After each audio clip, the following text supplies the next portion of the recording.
moments of calm, nothing left to be found.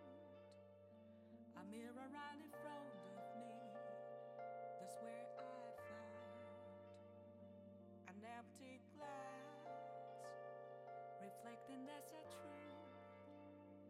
It's telling words not to be told. I need that mask. I'm a shapeshifter at Boost Masquerade, heart in both face and mind, all free for you to draw. I'm a shapeshifter, chained down to my core. Alright, what is going on, everybody? Hello, welcome. I apologize for the audio. I forget that whenever I include my my laptop to be like to have like the share screen feature, it switches the audio over to my laptop, so that's why nothing was playing. But anyways, hope you all are doing fine on this fabulous Friday or Saturday, whatever it is for you. And yeah, we're gonna go ahead and react today.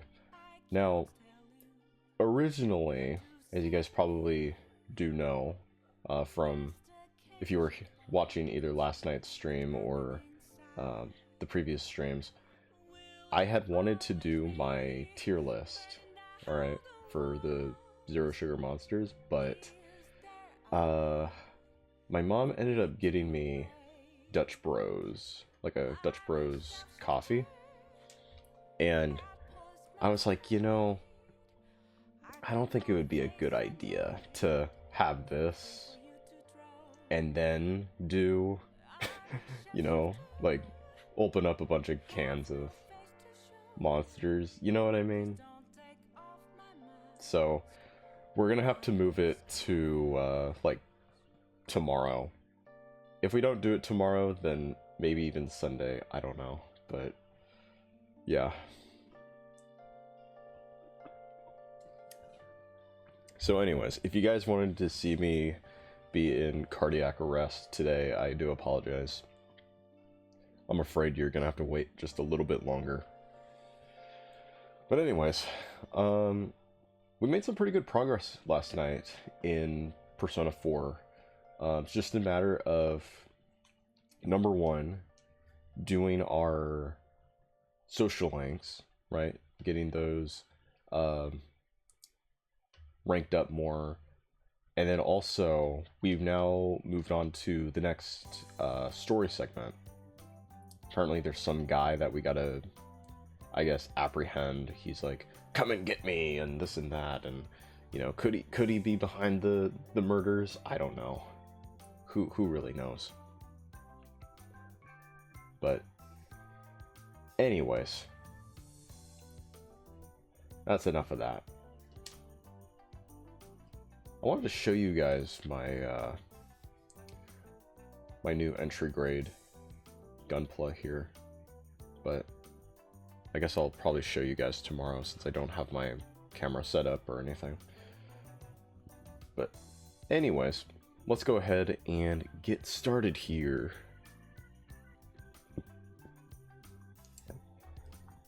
Alright, we got quite the lineup today. Alright, I picked these ones out. I didn't realize you could move videos around in your playlist, so this makes things pretty easier for me to like go ahead and have the videos play out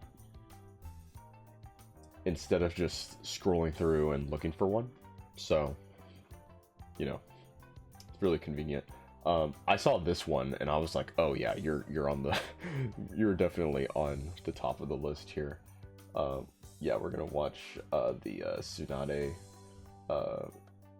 figure review here, and yeah, we're gonna go ahead and watch these other ones. This one, I did see this one, but because I think I mentioned this before, but you guys know that, you know, I'm on the spectrum a little bit, things like that, and I'm just gonna like critique the, you know, some of the accuracies. Now, I mean, there are levels to autism, okay, but I don't know.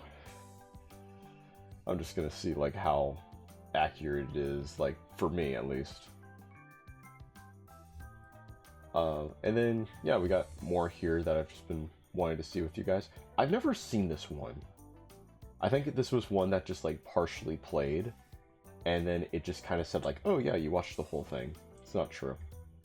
And then I guess I watched this one, and then just kind of gave up.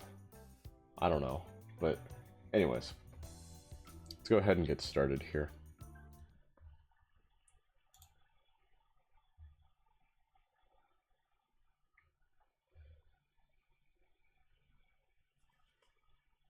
Oh my god, my laptop.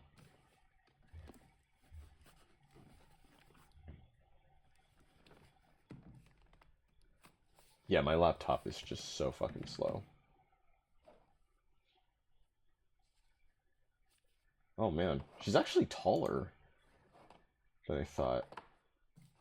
I think because I'm so used to seeing, oh, pause, damn it. Like model kits that are like, well, yeah, model kits are like these figures that are like petite and small, you know, like in like Gunpla.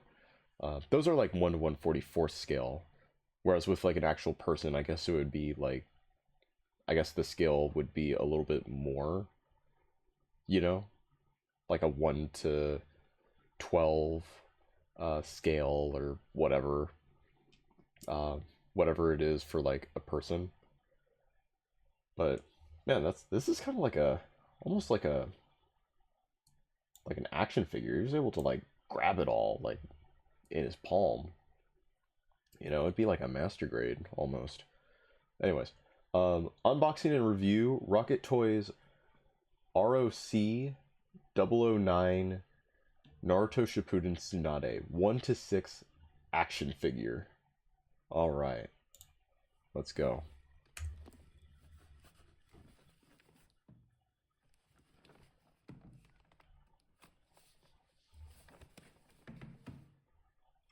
Should be, there we go.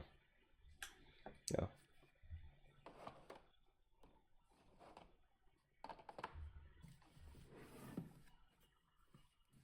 ROC. I don't know who those are. ROC. We may have to look up their site. This is Tsunade, or this is a Tsunade figure from the Moz Studio that I previously unboxed and reviewed. You can find this video again on my channel. Oh, so that's a different one.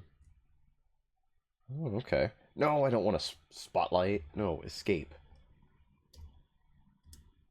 Stupid keys.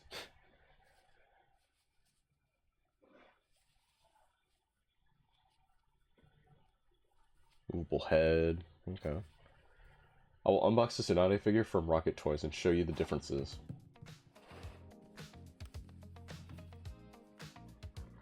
Ooh. Alright. Got some chill music going on here. I thought this would be like relaxing end videos, you know, where he unboxes stuff and just does it quietly. But alright. Yeah. Is he cutting with a ruler? No, that's a... Is that a makeshift knife? Made from a ruler? I don't know. Ooh. Doom, doom, doom, doom, doom, doom. The night. Look at the packaging. 2002. Wow. Or no, that's 2007. Yeah. Sturdy packaging like that of Game Toys.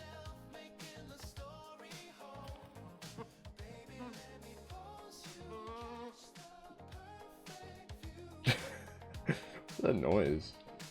There's a box within a box within a box. Unboxing you. Okay. I get it.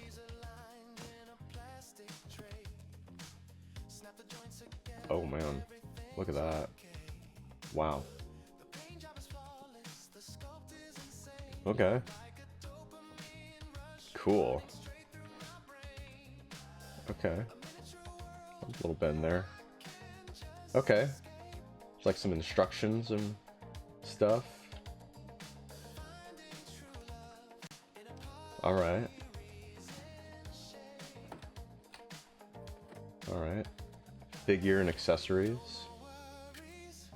Ooh. What's that? Do you have any clues indicating that Game Toys and Rocket Toys are the same company? I have no comment on that. Not sure. Can't help you with that. No, I guess that's more tape.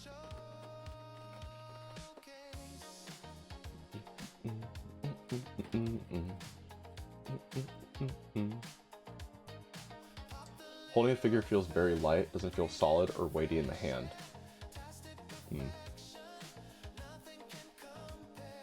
Plastic body with exposed articulated joints. Prefer silicone body instead. I bet you do. Skin tone is too white and bright. Not sure if there's any silicone body with a skin tone this light. That's a good point, I guess. I mean, I'm not familiar with action figures or, you know, anything like that, but knowing, I guess the few silicone figures I've seen, like, in videos, I don't know if there is one, or if I've seen one with a lighter skin tone.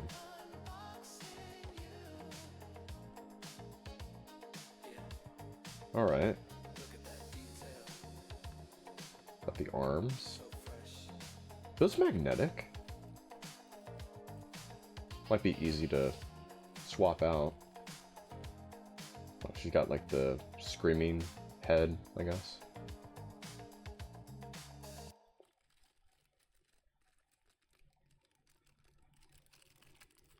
Oh, I guess the song's over.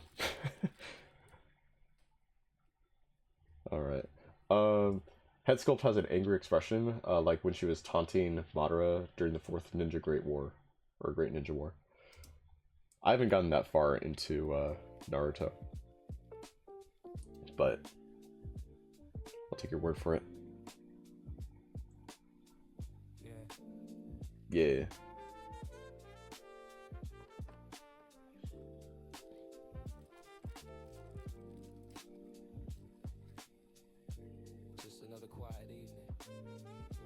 Alright. Marked face. Okay. Cool. Got the microfiber cloth in my right hand. Cleaning off the dust. Everything is planned. Rearranging positions. There are people who make songs about like hobbies.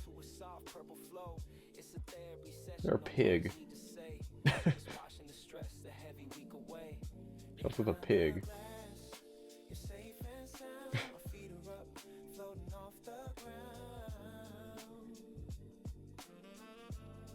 I like the one on the right.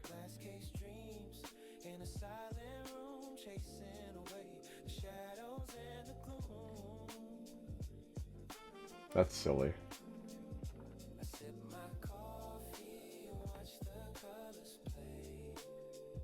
Some kind of a larva or something. I guess you like attach it somewhere. Yeah, people legitimately make songs about opening and having like little like plastic figures. What the fuck? What do you call this genre? Plastic wrap?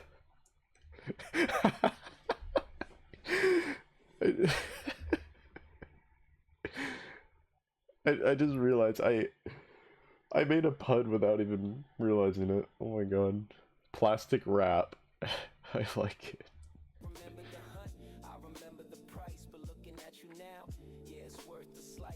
Worth the slice.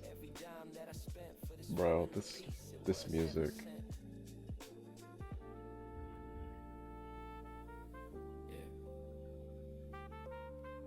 Do do do.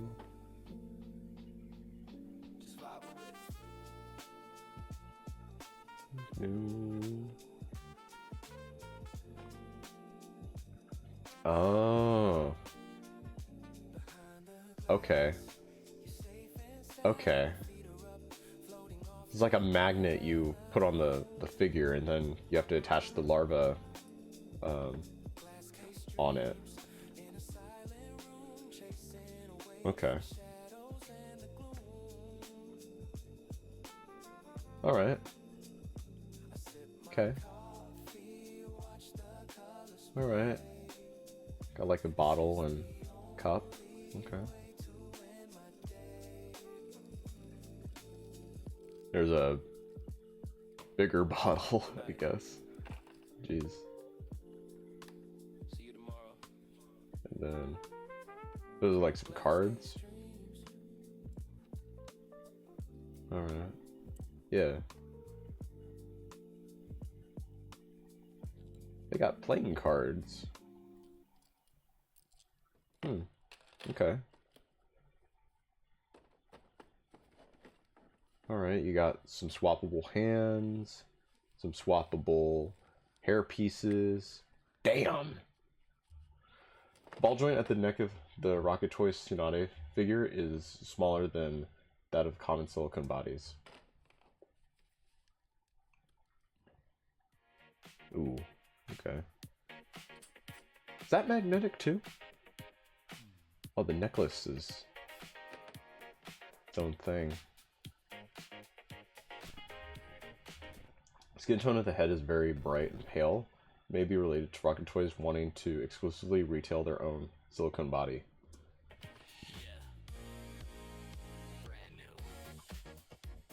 I suppose.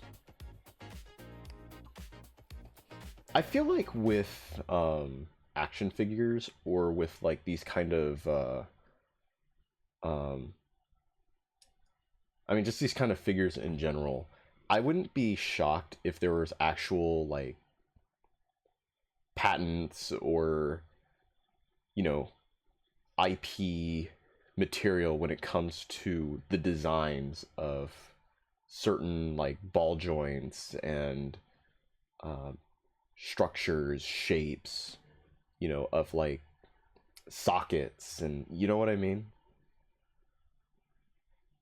Like if you look at a certain figure compared to another, you kind of expect like the quality and the design of how the joints are going to be aligned, or or how they're designed compared to another one, if that makes any sense.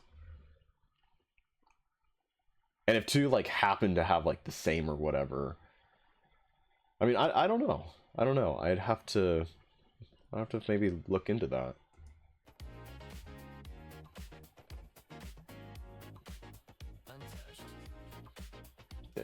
Do.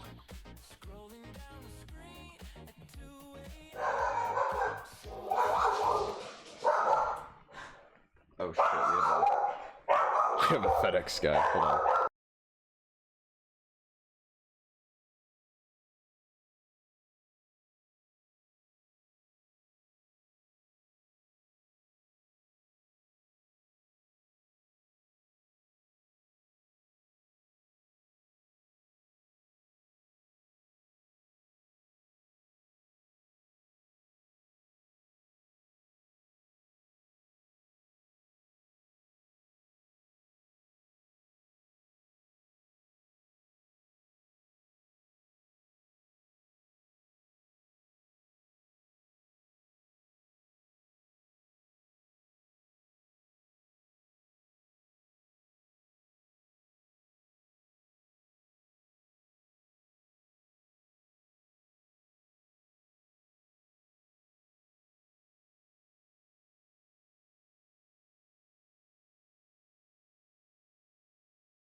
Alright, I'm back.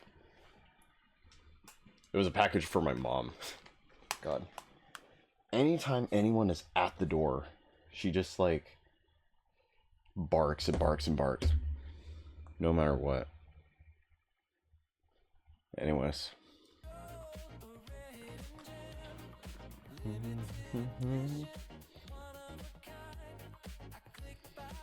Yeah, who sings this plastic wrap? Dang, they got the plastic wrap in the body.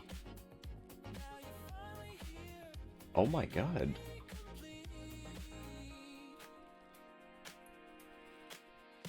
Take the jacket off. Got it on the hands there. There's some on the feet. Oh my god, can you actually... Oh, you can.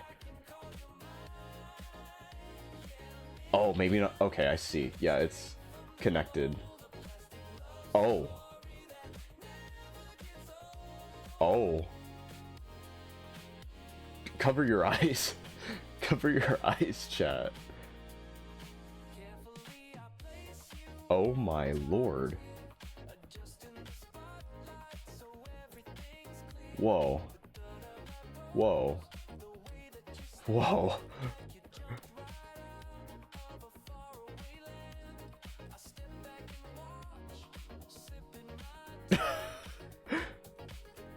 Freaking out.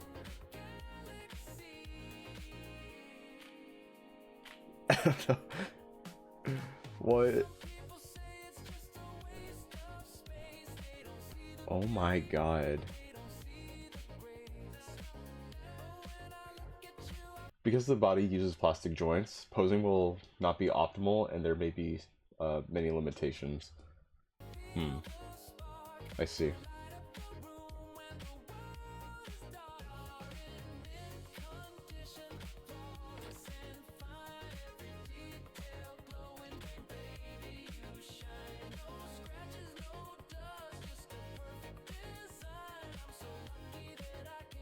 Oh man, look at that.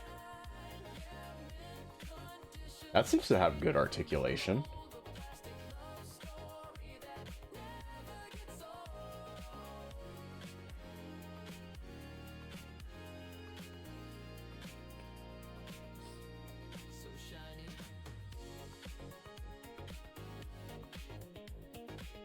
Movable pant legs, I guess.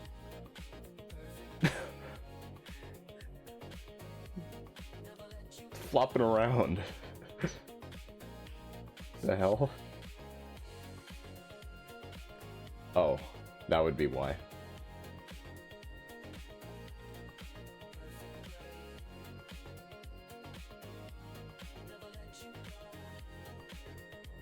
Bro. Bro, we are totally gonna get banned.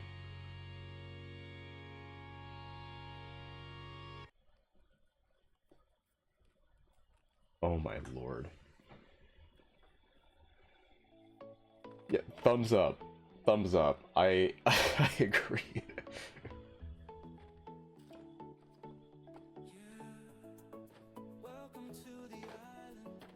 Dude.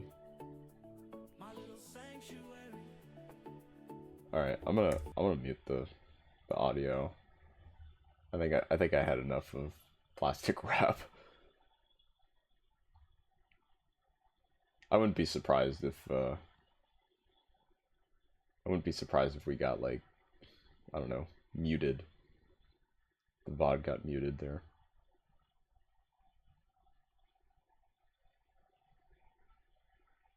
Okay. What else do we have here? I think that's like the base stand, right? Yeah. Yeah. And then you got the cap, the Hokage cap, right?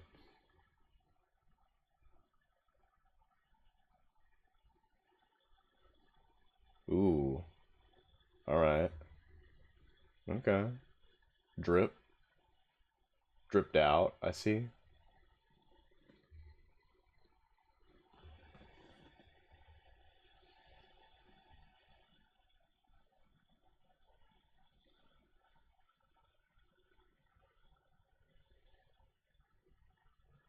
Okay, alright.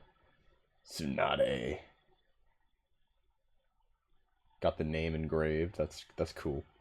You know, I've gotten like a few like action bases for my gunplas, and they come with like a little sticker or whatever, like a square sticker. That looks fierce. Um I don't know if that's meant to be like, oh, you write on it to be like the name of your kit or whatever, but I don't know. I've just noticed that.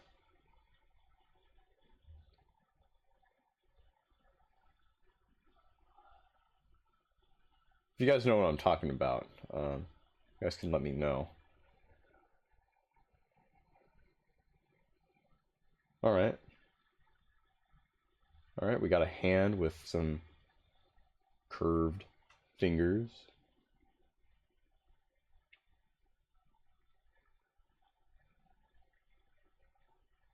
Some swappable hair pieces.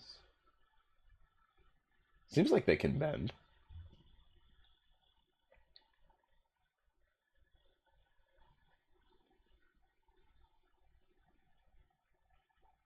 Okay. Alright.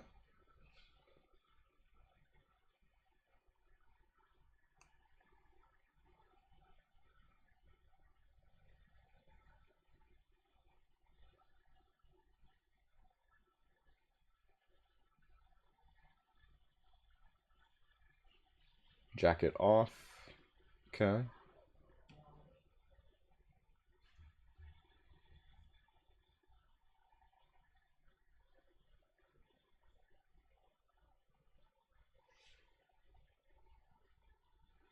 Got the arms.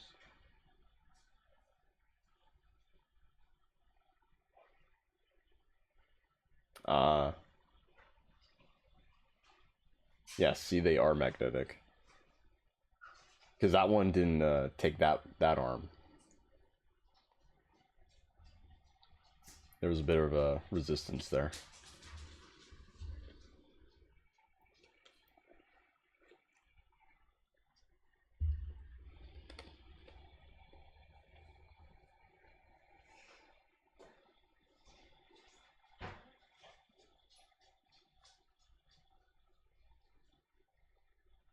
The hands might be the same way too. Or the arms, like, you see how there's like that silver? Either that or they just snap in. But those seem to like go on pretty easily. Oh shoot.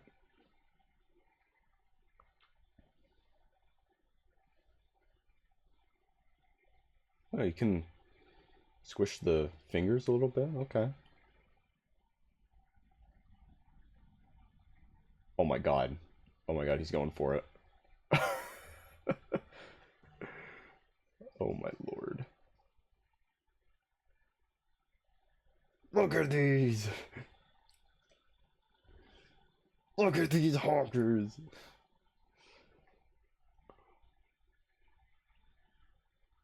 Two thumbs up. Two thumbs up. Okay. Oh man. God, that is funny. Gosh. Um Silly video. I was kind of expecting more. Um you know, like he would talk about the figure, maybe have it like have certain poses, maybe you know, things like that. But I mean, whatever. It was a neat little video, I guess. Um does it persuade me to go out and buy a Tsunade figure? A little bit, I guess. I don't know. You know, I've never been into figures lately. Or no, I haven't been really much into figures, but my best friend, he every once in a while he's shown me these pictures of his Broly figure. He has two, but he recently got another one like a couple months ago, and he's been like wanting to switch out the skirt for, I think, it's for a pink one. Either a pink or a red one, because in the original Broly movie, like Broly Legendary Super Saiyan, I'm pretty sure he has a pink skirt. So he ended up buying a third-party skirt and just put it on his figure, and it looks pretty cool. You know, I've just been more into like the model kits. You know, like assembling a figure, and then, you know, I've just been more used to that. You can just get the fuck out of here, you stupid piece of shit. I'm gonna clock your ass right now. Yeah, you're done. You're done. You can just get the fuck out of here. Okay. But anyways, yeah, he's been showing me images of his figure.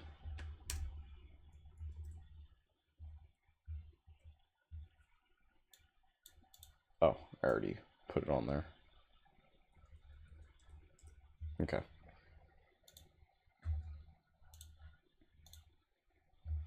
But I will say, though, let me go back to Streamlabs. I will say that there is one particular figure that does pique my interest, though. I'll show you guys here. Here it is.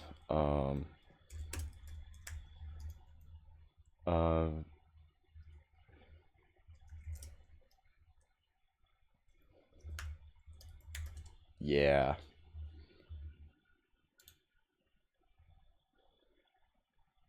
Yeah.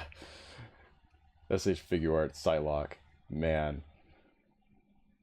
Ever since they revealed it, they've been showing like the images. I'm just like, man, that looks good. Psylocke, she's one of my favorite X-Men.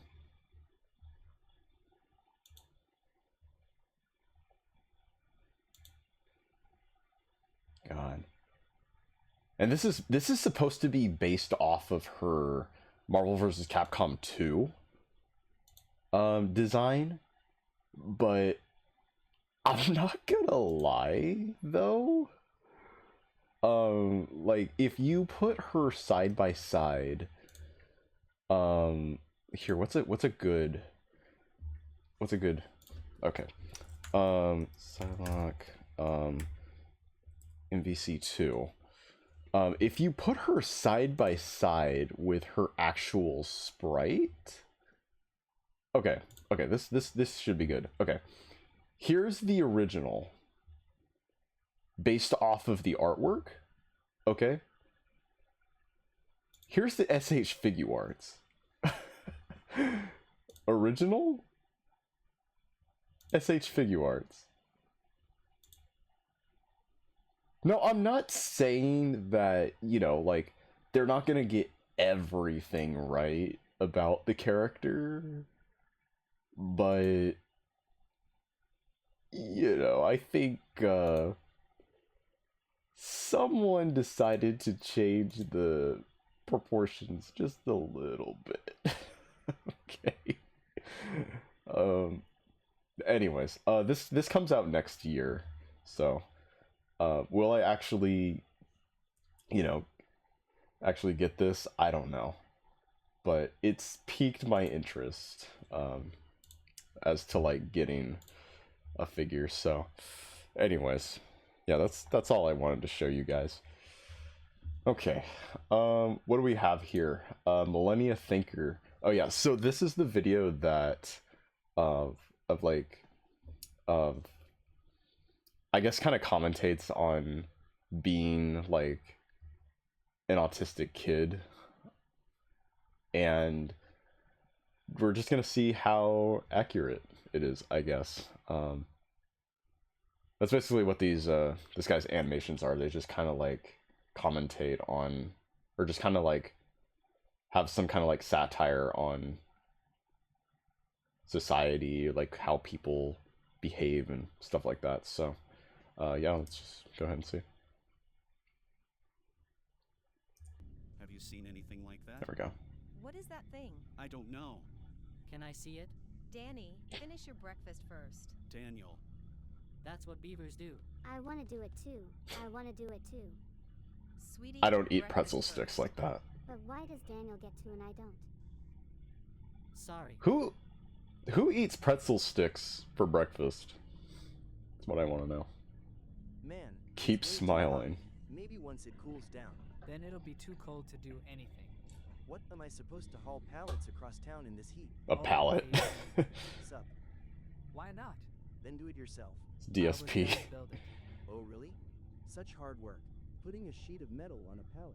Not just put it on. I have to screw it in too. With what? I'll borrow some tools. Hopefully. In Minecraft, you'd have to stack one block up and then 2 or 3 blocks forward to make a smooth slope. Otherwise, you wouldn't be able to ride a bike up it. Wow. That's pretty Borrowed insightful. red paint. Oh, right. Here you go. Thanks. Danny. Danny, you coming? Danny, What? focus. Focus. What? Stop doing that, man. You're doing great, Danny. Where's Bobby? He'll be here later. I don't usually zone out. You kinda look like Jesus. More like Sam, I like to be Who's Sam? aware of the guy from Death Stranding. things that are going Never on. played it. What's it about? You deliver packages across a ruined America because all the roads are destroyed. And you carry these Amazon stacks of Dystopia boxes on your back, Simulator. And you have to keep your balance or everything falls over. So, friend slop? No, it's single player. Oh, Friend slop. it's over here. I'll call him and tell him to bring his bike. Yo, Bobby, we're here. Bobby, where you at? got it. What do you mean an hour? So what if you just ate? Just get over here. Get your ass I'm over done with here, the dude. backflip. Don't. Relax. Yeah, that's what I thought. Maybe we should go to the lake. There's a bigger ramp there. Nah, I'm going home for dinner. Oh my god. Peak. Already we have hit the first accuracy. Legos, customizing, model kits. Hell yeah. Hell yeah. We got Tahu right there. Where's he at? Right here. Oh man. He's got the shield. He's on 4 legs for some reason. Gosh. Danny, your friend's calling. Ah, gay maid. I brought pretzel sticks.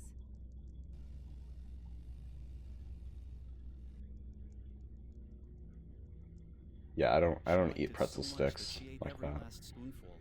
I don't even After eat pretzel breakfast, sticks. Goldilocks felt tired. She found Don't three care chairs about in the them. living room. Dad, What? Don't interrupt. What is it? can I listen? You're 12. Go take a shower and go to bed. Yeah. She found Get 3 outta here. chairs. Oh wait, I already read that. Read it again. I'm not in favor of taking him to the shooting range. Why not? He likes it. He could end up with hearing problems. They have hearing protection there. Yeah. Oh, I already packed your lunch in the hallway. Why are you dressed like that? Like what? No, Like that. Just wait. Is that makeup? Yeah. I don't know what to say. Is it for some boy? All the girls in my class wear makeup. Really? I'm not a child anymore, Mom. You'll always Oh, be my man. child. Yeah, whatever.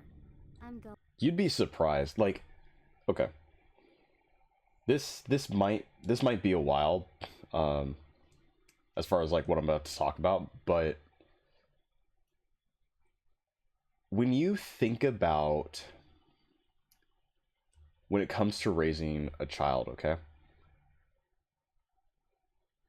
Think about when your ancestors had to raise a child. Okay? Like, you could go as far back as you want. Okay? But just think about like when your ancestors had to raise their children. And think about the conditions, you know, the kinds of things that they needed, or things that like kind of helped them, aided them along the way, right? And then when you get to the early, mid, 20th century or whatever, right?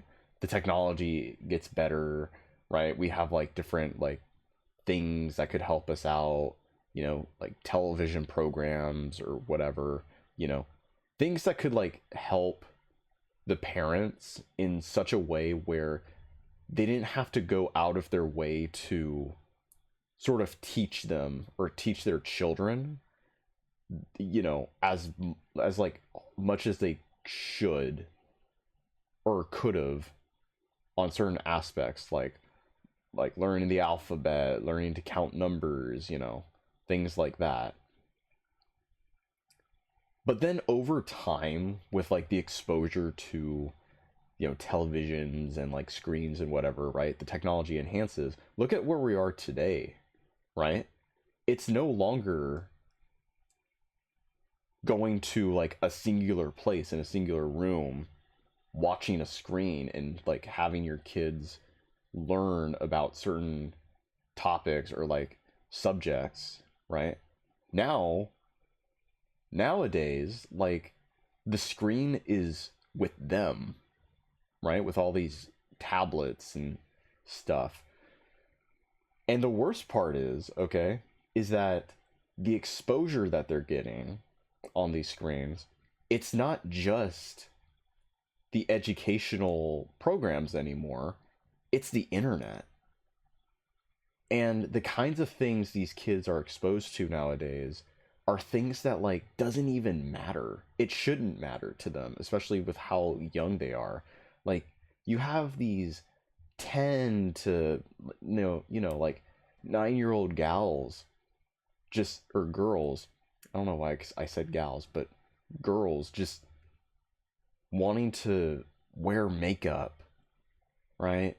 Or I mean, I don't know about like, boys with what they want, right? If it matters.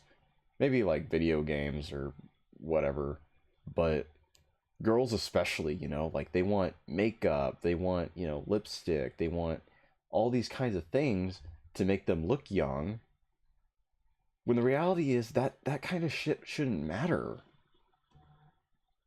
Like, what the fuck are we doing? Why are they asking for this kind of stuff?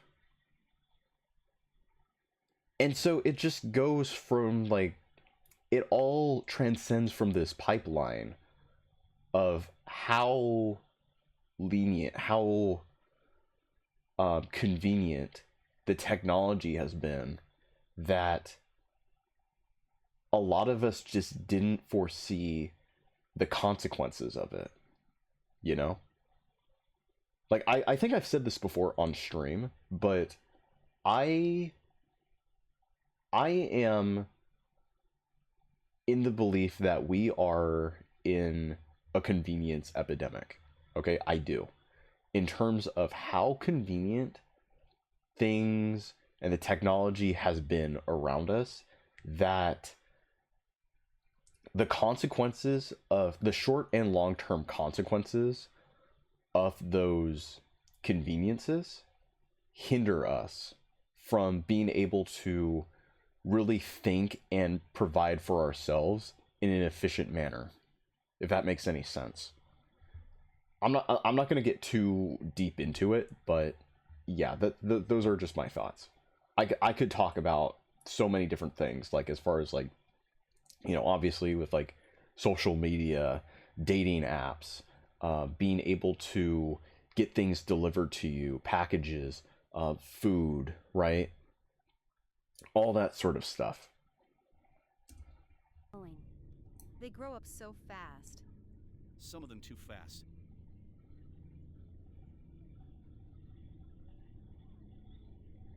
They grow up so Yeah, fast. After they broke up, she kept texting me, Jeez. telling me to stop hanging out with him. Like, why should I care they're not together anymore? Oh, that's him. Sometimes he just stares at us like he wants to do something. Yeah, he does that sometimes. Why do you even hang out with him? We've known each other forever. Has he always been like that? You get used to it.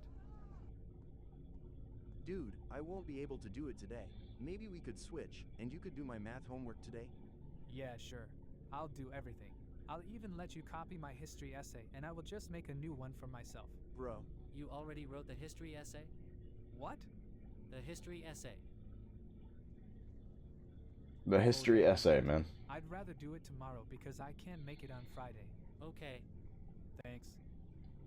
Why don't you say hello back then? Come on, they like you. Seriously. I don't Nah. know if that's a good idea. Why not? I can buy it myself. Then go buy it. Everybody knows me here, and apparently the lady at the store went to school with my mom's sister. That's why I'm saying he'll get it. Why should I pay extra? Unless you've got a better idea. Danny, we're going behind the dome on Friday. We're not even sure we're going yet. Anyway, if we do, you can come. I'll be there. But where? The I dome. told you, behind the dome. The dome? Sounds like a Call of Duty map. It I does. don't get it. That's a cool The COD map. What? The one that just drove by. The little one. I guess I could get my driver's license. Modern Warfare 3. Have to have an adult in the car with you. Not necessarily. Dude, look at him. I think something's wrong with him. Yeah. He's having a stroke. Oh shit. Oh, sorry. No, I'm okay. Thanks. Hey, Dominic. Dominic. Daniel. Daniel. I'm good. Brody went to the store. Brody, Where's he going? your friend's walking away.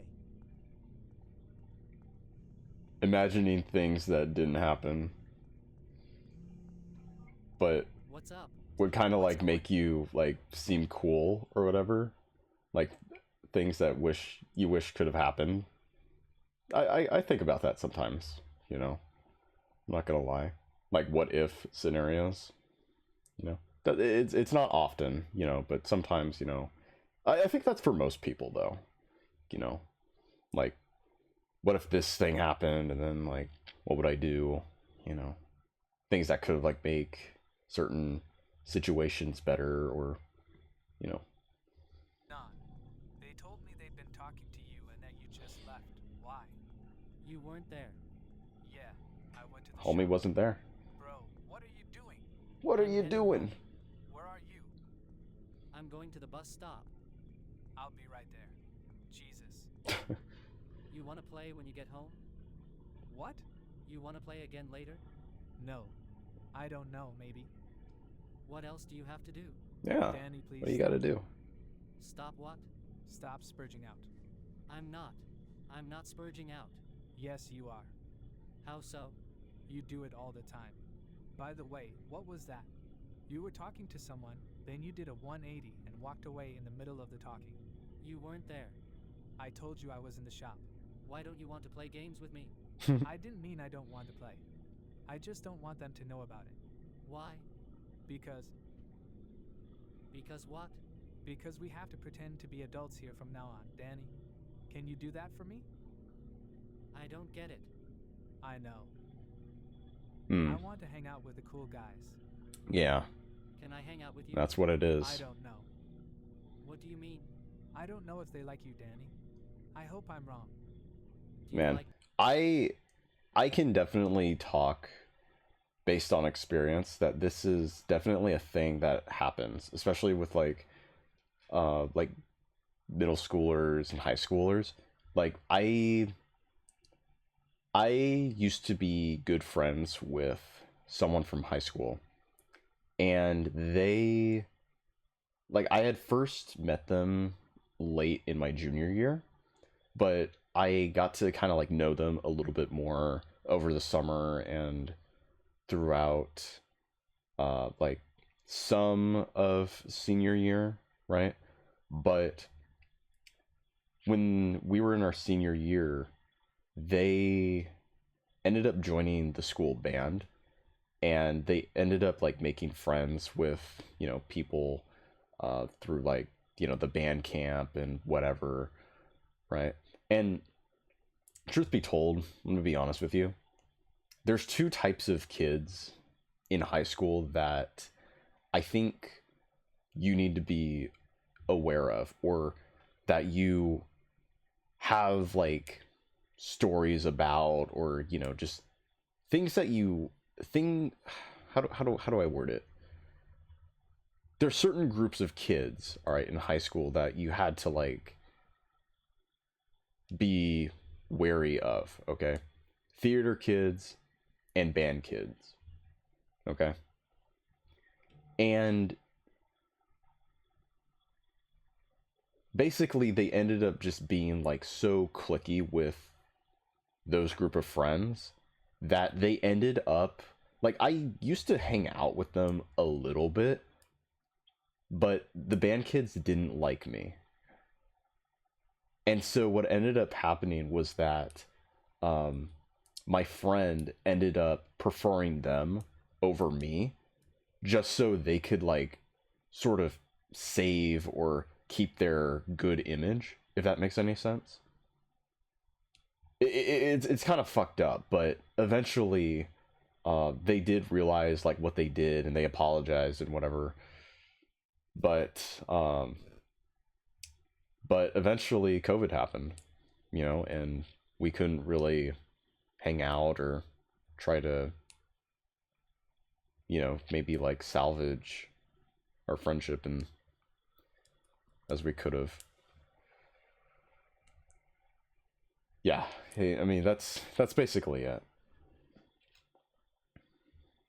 So I can definitely like talk on how people try to do things, like they try to distance themselves away from certain people in order to maintain their good image. And maybe, and I'm sure this is a thing that happens maybe frequently for those who have autism, but I think this is just a thing in general that people do, you know? Like they want to have good status, like, you know, especially like kids, right? When they grow up, they want to be popular, you know? They want to have, you know, a lot of friends. They want recognition.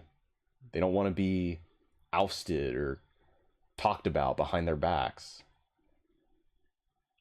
You know, it's immature, yeah, but it's just what they do. It's just in their head, is all. Me? Yeah. I like you, but sometimes, man. So what do you like me to do? Man. Just stop acting like a retard. Grow up. Then you need to tell him. No, let him wait. If he wants to, he'll come and talk to her himself. What if he doesn't? He will. Trust me, he will. Oh, if you want, there are some gingerbread cookies in the bottom drawer. Well, that was a productive conversation. I haven't had gingerbread cookies in a long ass time.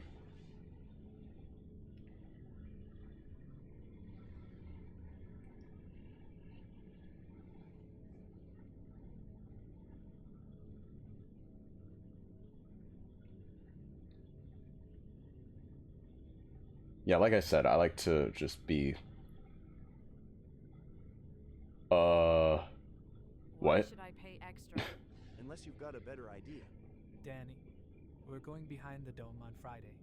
Yeah, sure. You want me to bring something? Everyone brings something for themselves. If it works out. Is there some kind of problem? Replaying conversations Guys, If you can. and thinking about what you could have said. here. There he is. Oh man. Yep, that's another thing.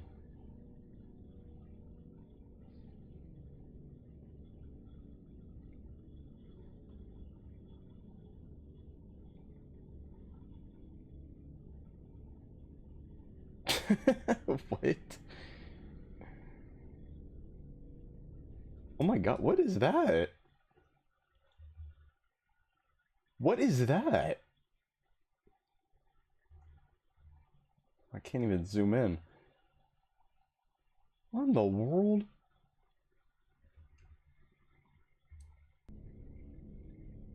That'd be some kind of shit I'd do.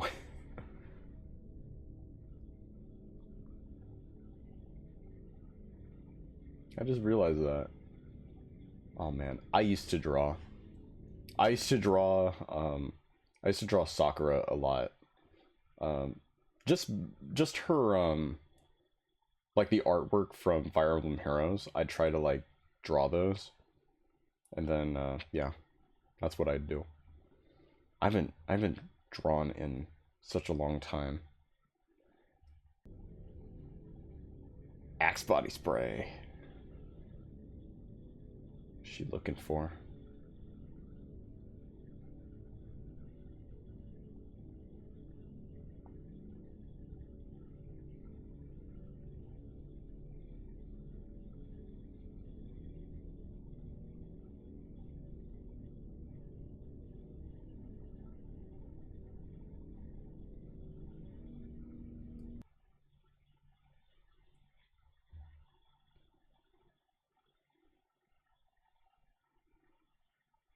This ain't me. Chat, this is not me. This is not me, guys. Yeah, I don't care about fucking Has-Been Hotel. What is this? COD furry stuff. I don't, yeah, no. No. We don't do furry crap.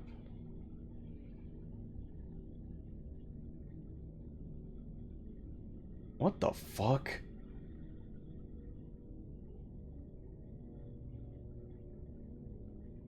Mom, what are you doing in my room?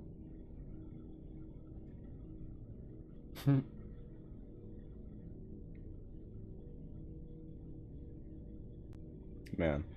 So, a few things that are kind of accurate, you know, things that I can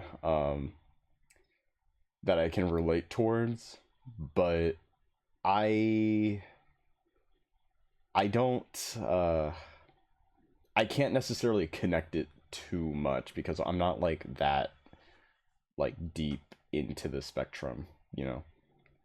Like Asperger's I think is just like light, you know. Like if you just have Asperger's, it's like autism light, but you know. But I guess there's some accuracies, you know, as far as like how people have like for me at least, like how people interact with me, how they talk about me, right? And I just think of it like back to my high school days, really. Yeah. So, anyways, that was something, I guess. I don't know. I gotta hit the restroom though. I'll be right back. So you guys go ahead and hang tight here. Let's see if I can I get some music on for you guys here. If I can get my damn mouse to, there we go. All right, I'll be back.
over, ash all over, spit it out, some game's over.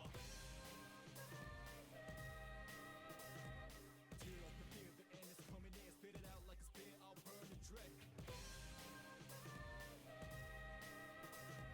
No soul, robust, be bust, justice to the man with no life.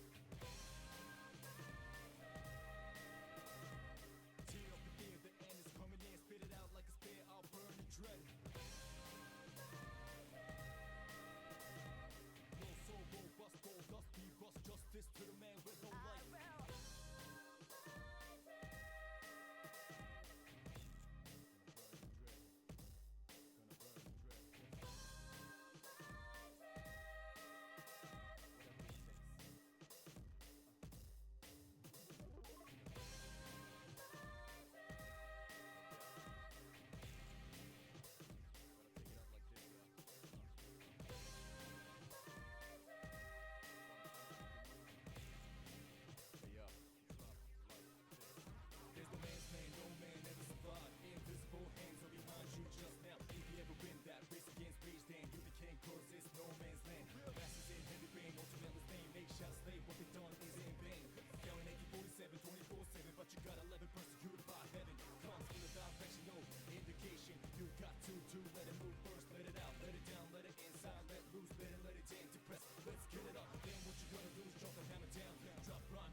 Ash all over, spit it out, some game's over.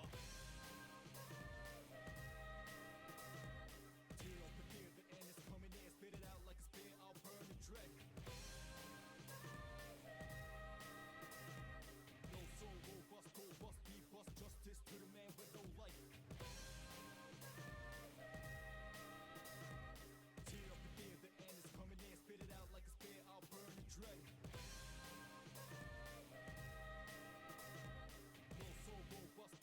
Be bust, justice to the man with no life.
Okay, I'm back, guys.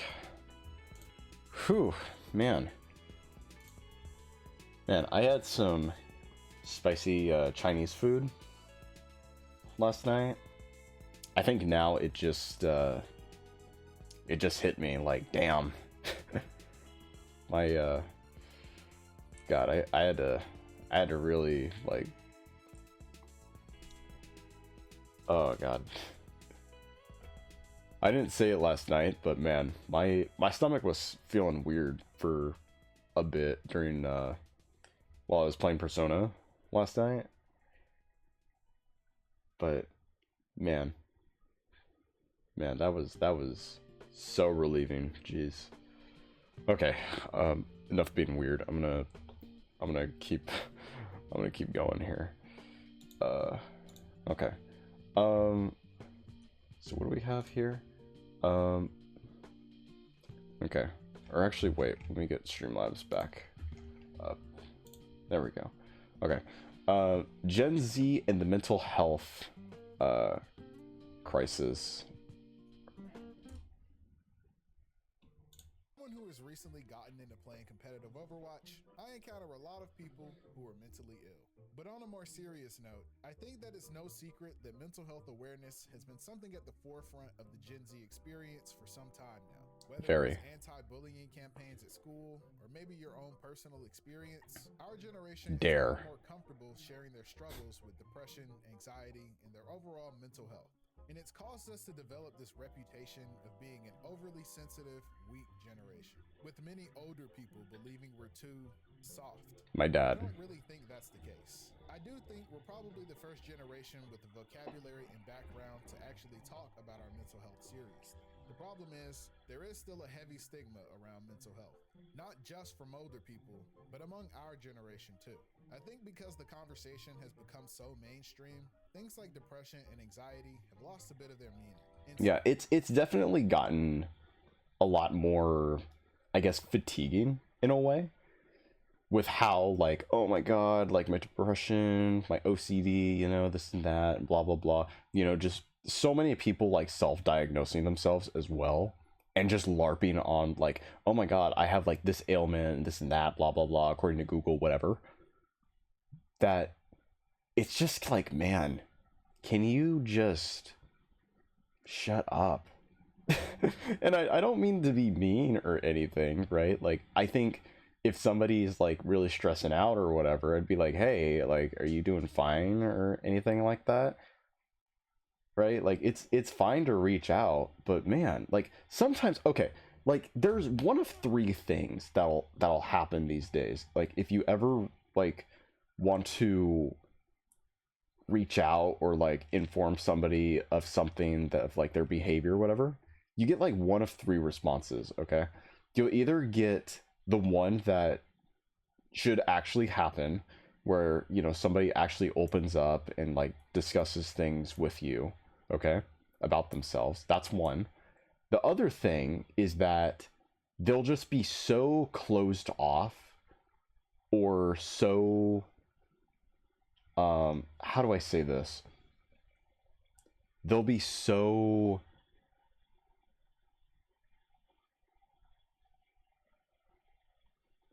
like short answered about it, where you be like, hey, like, you doing fine? And they'll be like, yeah, I'm good.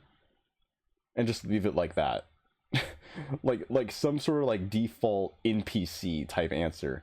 And then you get another response where it's like, oh, like, what do you mean by that? I'm okay. Like, I don't know what you're talking about. I don't know why you're talking about me like this. Nobody has ever talked to me like that, which has happened before. And it just gets tiring at times, you know, like, especially like the second and third outcome, you know.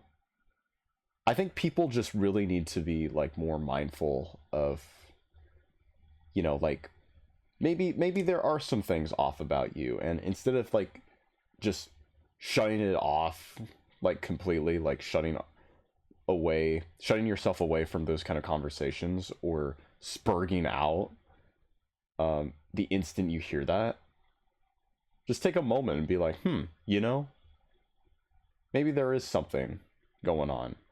Like, just take a moment and reflect, and maybe just think it could be true, or maybe it's not, and provide an explanation why. That's it. That's all it is. Some people find it trendy to diagnose themselves with a condition in order to feel like they're part of something. Exactly. It's a trend. You can experience depression. That's another thing. It's a trend.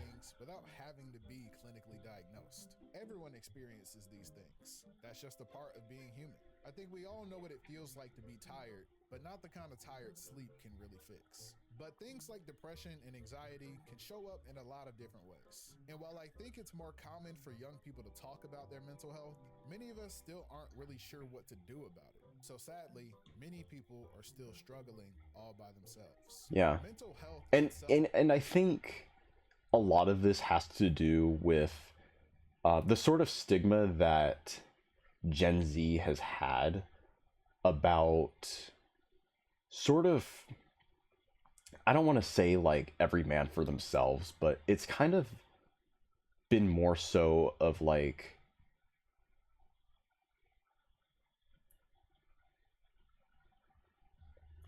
this mindset of just thinking about ourselves more than other people, right? And it's kind of been there, like, you know, like in the 2010s, you know, late 2010s.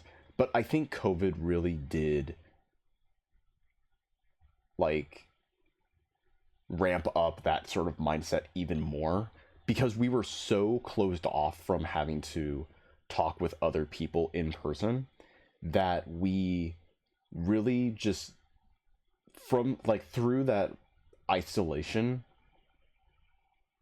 we thought more about ourselves, you know, things to do, like through our digital phones, our screens, you know, that by the time the pandemic ended, we just don't really like communicate with people as much as we should. It's just like, you know, I have my own little bubble here and I'm good with that. I don't really want to seek out change or anything. That's what I think, anyway. I've talked about it before, but I think like how I'm saying it now, it's just I don't necessarily think I'm saying it right, but I think I've said it better before on previous streams. Broadly, very easily. You can even make jokes about it. But when faced with the reality of what it looks like to fight that battle, that's where the stigma still remains. It's not something many people are proud to talk about, because a lot of the same people who claim to care about your mental health are the same ones who judge you when they see you actually struggling. But you know what I won't judge you for? That's it. Checking out I agree with that. Ooh. You know that I've been playing ZZZ for a minute now. It's been that game I come back to over and over because of the character designs, yeah, and that just in combat. Like I just cooked. Boom. And if you're trying to get in a Zone Zero, or if you need a reason to come back, now is the perfect time. Version 3.0 is launching. 3.0. A total of 1,600 Dang. polychrome during the entire patch. And on top of that, if you play through the main story, you can claim the Faith and Agent Pyrois and the campus-style outfit for your protagonist for free. What's also coming is the biggest visual update in ZZZ's history. A brand new ship floating in the sky called Rascalifer. Oh fuck. A place where Bang Boo and humans coexist equally. Bang Bang Boo? What the fuck? Every 3 humans. It's a massive, fully explorable area with tons of interactive content. Ooh. This comes with a new British urban/cyberpunk fusion aesthetic.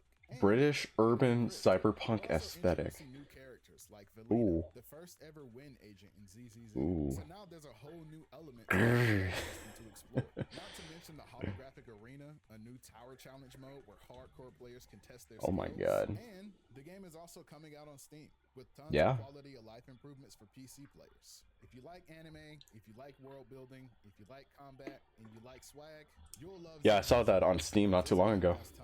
Check out Zenless Zone Zero version 3.0 using my link in the description, and thanks to ZZZ for sponsoring this video. Awesome. Something I've said before is that a lot of Gen Z feels like they're running out of time, or worse, Me. that it's already too late for them. Me. Oldest of Gen Z turning 29 this year, many people feel like they've missed out on life already. The economy is really bad for young people right now, and opportunities are few and far between. Young people feel stuck, like their lives are heading nowhere. Even many therapists are saying that their clients don't even need therapy. They need money. Like a smooth 10K. That is so true. Oh my god. Like, can you imagine how life-changing that would be to have, like, I don't know, like, fuck, like 15K and above right now in your account? Fuck, man. Maybe, I mean, like, maybe even more than that, but like, shit. God. Fix like 90% of your problems right now. A report recently came out that showed that over half of American young adults are still living with their parents, even more than Italians. And while there's nothing wrong with living with your parents, I think we all know that living at home can also have some consequences for your mental health too. Yep.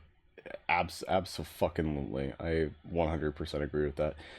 Speaking of Italians too, there was a post that I saw on X where somebody looked at a study of Italians who live with their parents, like over the ages of 30 or whatever, and measured their like their scale of happiness. They found that the people who were living with their parents, like over the age of 30, they were happy. You know, there was a significant level of happiness that they have, like fulfillment. And it just kind of goes to show that this sort of happiness and fulfillment, the things that, you know, people like are looking for, part of that kind of stems from the home. You know, it kind of has to do with like who's like raising you, who's taking care of you under the roof. You know, your parents, your family, right? It's just something to think about. If you're Gen Z, your parents are probably Gen X. They're a lot more open-minded than boomers, but many of them can be pretty stuck in their ways too. Parents these days are much more aware of our mental health struggles, and I think they do try in their own way to be supportive, but they can be pretty out of touch when it comes to actually dealing with it. I'm sure nearly all of us have an experience. I'm going to the gym later today. Talk to them, but when you tried, the conversation rarely ever made you feel heard. A lot of older people have an attitude that your mental state is a result of you being influenced by something. Like there's someone just putting thoughts in your head. So if you just get rid of those thoughts. God, I'm saying it again. I'm saying it again. It's my dad. It's my dad. Like, he now has this narrative where, and he's kind of right, but he doesn't actually know what it is that I'm doing. He thinks that I'm fixated on a screen and that my time, you know, looking at shit like on a screen is like deteriorating my focus, my brain, my attention span, this and all this and that. And he's right about me partially like being on screens. Okay, like right now, for example, right? Like he's right about that, but he doesn't understand or know what it is that I'm watching or looking at on said screens. Does that make sense? Like the majority of the time whenever I'm on a screen, I'm either looking at I mean, this is kind of like an exception, right? Because, you know, it's a stream. I'm trying to like make this like, you know, entertaining for you guys. But most of the time, like during the week, right? Like if I'm on the computer or on my phone, I'm either looking at like informative content, okay, of just things that are happening like around the world or in politics. Or other times, I'm definitely studying, right? Like, I'm studying off of this site for my LSAT, which is, by the way, ironically, being paid for by my dad, so, you know, there's that. So, you know, it's just these kind of narratives that that some people just want to go off of, and whenever there's anything that goes against it, they need to look for the next best thing to try and counteract it, no matter how absurd or false it is, right? And so this whole screen thing is just, it's just not true. Everything will be okay. It's not. They genuinely think this is helpful, but we know that it's often not. And instead, No. it makes you feel even more alone. Or worse, they turn your struggle into something that's your fault. You're not depressed. You're just ungrateful, or lazy, or entitled. Some people think that I don't speak Comfortable. about men's Yeah. mental health on this channel. And I'm not a therapist, so that's never really been my goal. But things like this is what makes it especially hard for young men to talk to our fathers about this kind of stuff. When older men still have the idea that masculinity Honestly, is about being yeah. tough and emotionless, trying to have a vulnerable moment with your dad is very difficult. So for many guys, you're left without validation or guidance when Yeah. facing And you know, I find these kind of topics, you know, with my father to be a little hypocritical at times, you know, because there are moments where he'll say, like, if there's anything on my mind, or if there's anything, you know, that's concerning me or bothering me, like, to let him know. But man, I'm never gonna forget this one particular moment. Okay, I'm gonna let you guys in on a little bit of some Katana lore here. Okay, this was about maybe 2 months ago, maybe even 3. But anyways, my dad likes to patronize conversations a lot, and what he'll do is that he'll kind of diminish your talking points in order to make it seem like he knows what he's talking about, and try to educate you on things to, you know, essentially make it seem like he's better understanding of a certain thing than you. And a lot of it has to do with ego. Okay, and he's outright admitted it before about certain things, but you can clearly, like, tell, like, oh, you know, this is just some kind of like an ego boost for him, right? And so I brought it up to him because, you know, he was doing it again, right? And I brought it up to him. I was like, listen, like, I've noticed you've been doing this thing where you've been like, been just like taking my talking points and making them like minuscule, right? And I'm bothered by that. Like, I don't appreciate that. And he looks at me and he goes, you don't have the right to be bothered, because you essentially don't provide. You don't work to, you know, provide for the family. So when you find yourself in a position like that, okay, then you have the right to be bothered.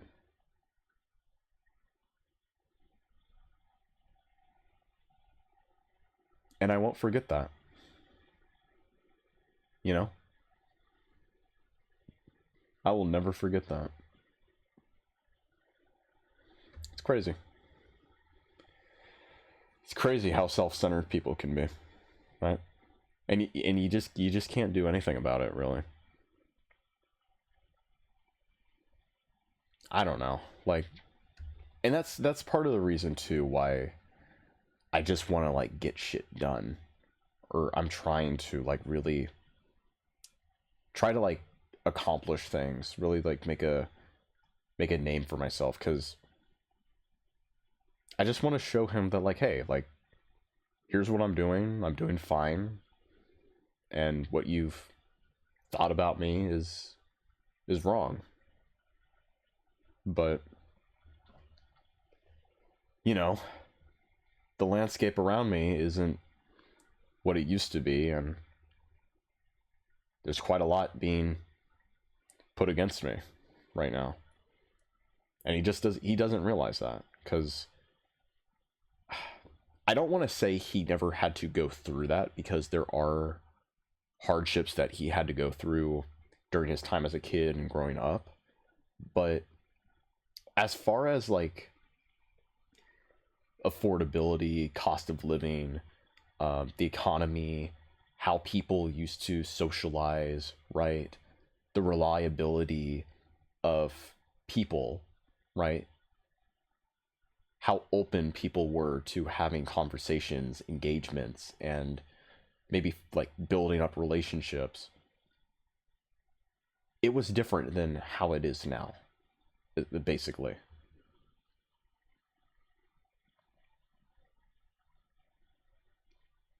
Like if you were able to pass a test, right? And you were satisfied with your score and the results it got you, why would you ever want to retake it?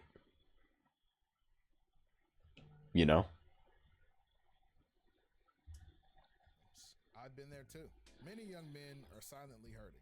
And sometimes people ask, why don't men just talk about their problems? But when you're raised in a culture that tells you crying is weak, in any pain you should just suck it up, it's hard to unlearn those behaviors. Yamcha. It's even worse What? when men do finally open up, but then are met with hostility for doing so. Sure, men created this environment for ourselves, but we're also victims of it too. And I think Gen Z men are among the first to begin Suffering from our own success. Logical robots, and are instead humans with feelings who also need validation and reassurance. Your family, the people who raised you and should understand you best, sometimes can be the people who make you feel the smallest, whether they mean to or not. Hey, came as soon as I could. You okay? Yeah, I just needed to get out of the house for a bit. My parents are driving me crazy. What happened this time? Well, my mom was on me about being in my room so much lately. Wanted to know what was going on with me. Yeah, it's my parents. I didn't really want to talk about it, but she insisted I could tell them anything. How'd that go? I tried to tell them that I'm depressed and haven't really been feeling like myself lately. And what they say? They said I was ungrateful and that I had nothing to be depressed about because they've given me a good life.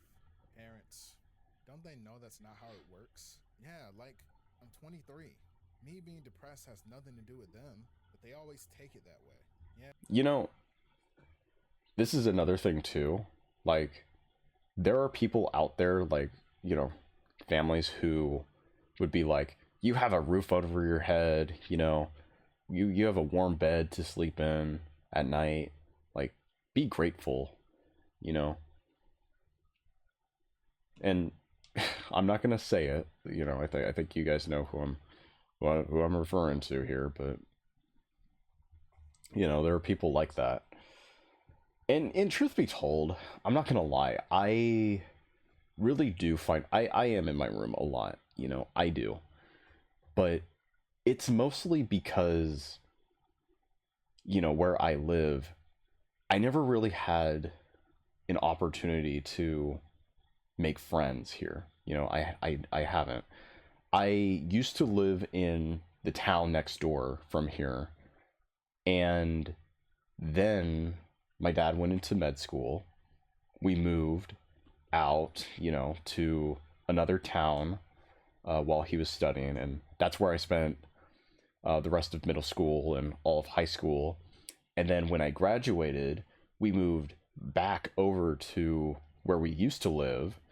And then when I got into college, we moved into this town.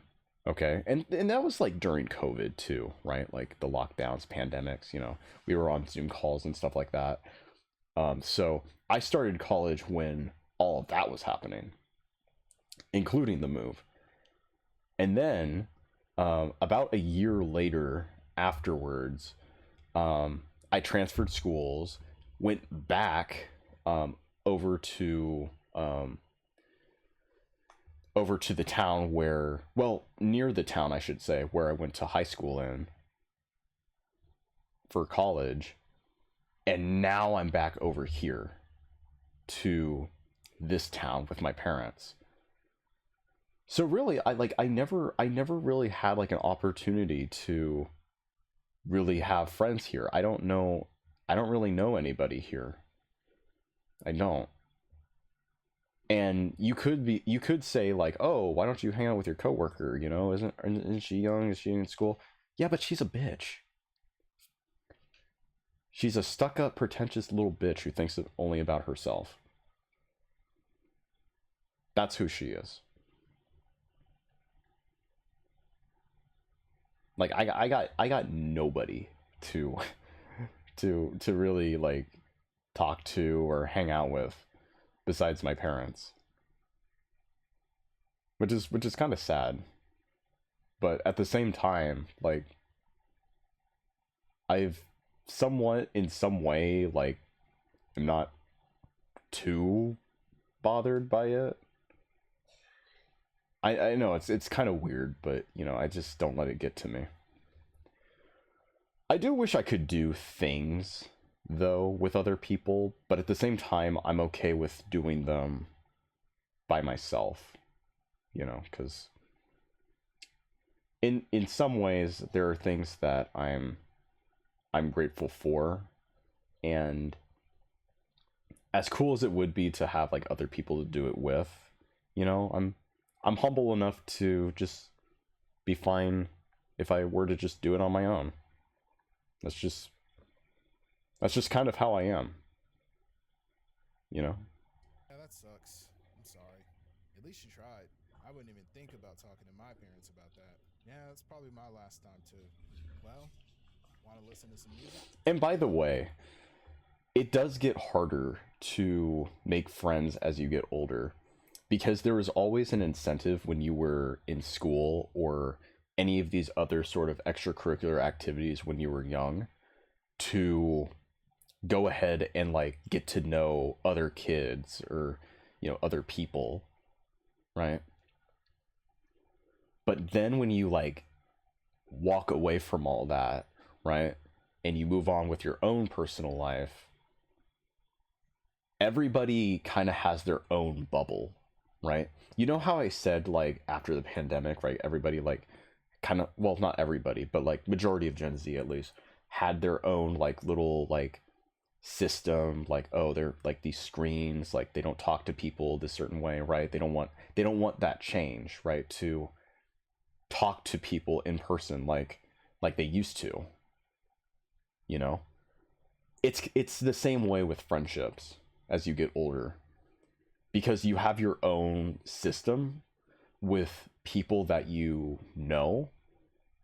And yeah, I mean, you could also include other people in it, but at the same time, you don't necessarily think about that because you're used to what you have already. And for me, I'm open-minded.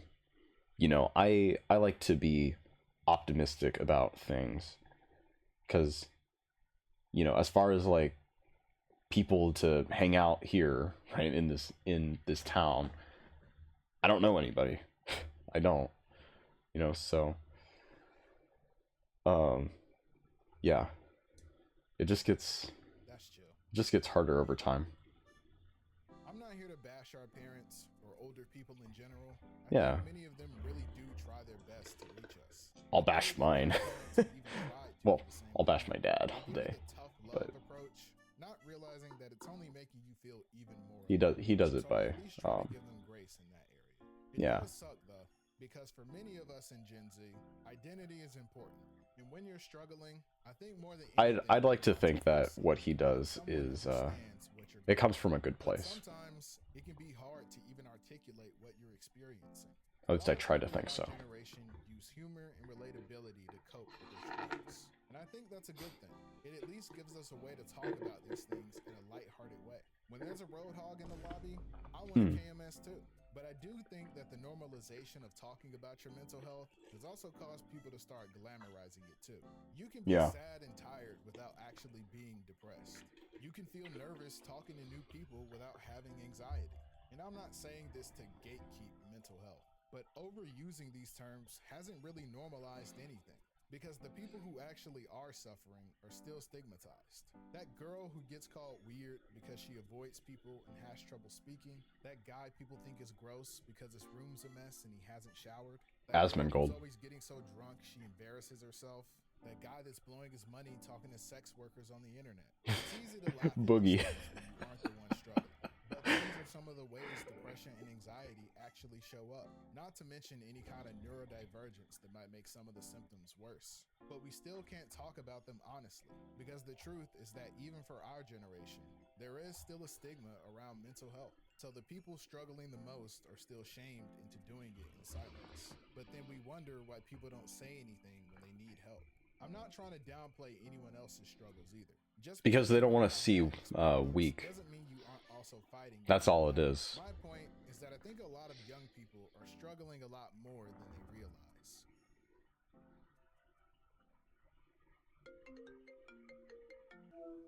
Oh, you're up early for once. Early? Nah, I haven't even slept yet. It's 6 a.m., bro. Yeah, I was up all night grinding ranked. What did you even do yesterday? Did you even leave your room? Well, I woke up at 6 a.m. p.m. Of course. And then I doom scrolled for like 2 hours. Then I got up and ate a Pop-Tart, gooned. Then I took a nap, woke up, gooned again. Then I played rank for 6 hours, gooned one more time, and then I've been in a Discord call for the last few hours. Sheesh, dude. You know, I thought you said you were gonna get up. Seems and about start right. working out with me in the mornings. Oh, yeah. One of these days for sure. You keep saying that. Anyway, I gotta set my trash out. What? Since when did they start collecting trash on Saturdays? It's Tuesday, bro. Oh. I guess the days are all kind of a blur lately. Past few months have been kind of a blur. 2026 is gonna be my year, bro. I'm finally gonna lock in and get my life together. Sounds good, bro. Hey, you wanna start working out with me in the mornings? Yeah, bro, let's do it. July already, huh? Depression isn't something anyone wants, but these things form a cycle, and breaking that cycle takes a lot of strength on its own. It's not just laying in bed all day retweeting sad things, it's neglecting yourself, not showering, not eating, failing to take care of yourself. A lot of times, it doesn't even feel like sadness. You need to put yourself forward. You end up going numb, and all the days just start Put yourself first. Days turn into weeks, weeks turn into months. And the worst part is, depression comes with an unshakable feeling of guilt because you want to be better. You might tell yourself every night that tomorrow will be a better day, just to find yourself laying there again with another day wasted. You feel terrible because you can't even get up and brush your teeth some days. And you look around at the people who care about you and just feel like you're letting them down too. It makes me sad when I see someone on the internet clearly fighting to take their life back, being met with hate. Because even when you're actively trying, there are people who will discredit you because they don't realize that you're at war with yourself. Fighting a battle they can't see. Because it's much easier to judge than it is to try to understand. Yep. Alright, I'm gonna finally start I agree with that. myself together. Let's start by throwing these away. Gotta start eating healthier.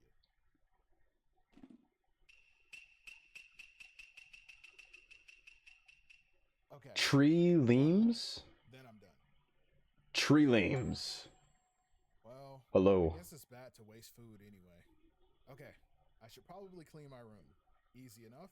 Just make the bed, pick up the trash, fold the laundry, clean off my desk, wash the clothes, vacuum the floor, dust the shelf, wipe the windows, empty the trash can, fix the bookshelf. Whoa, I'm exhausted just thinking about it.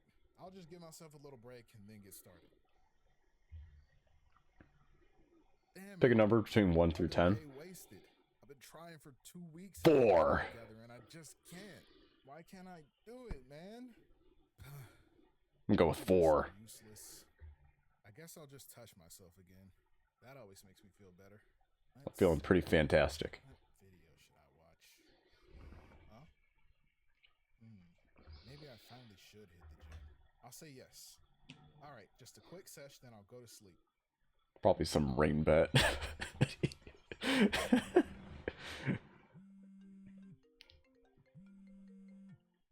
knew he wasn't gonna get up. If you've ever struggled with your mental health,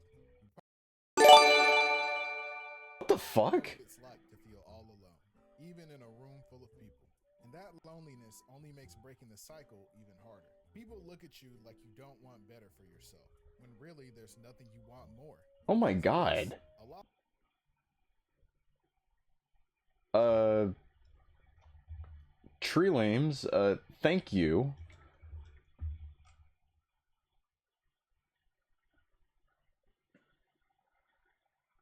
Some magic man did that.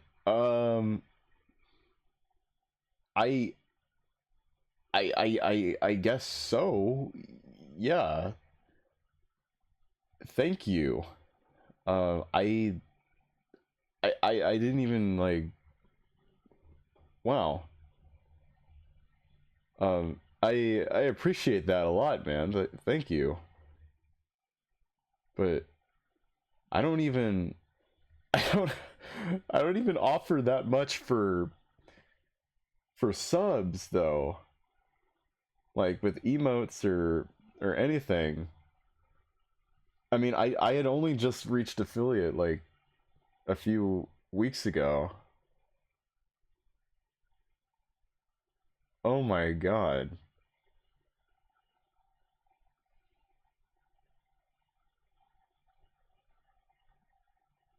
Man, well, I I appreciate that a lot though. Thank you.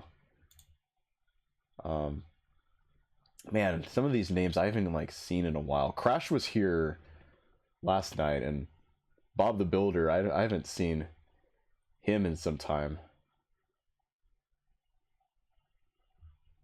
Man. But I appreciate you being generous, I guess. Thank you.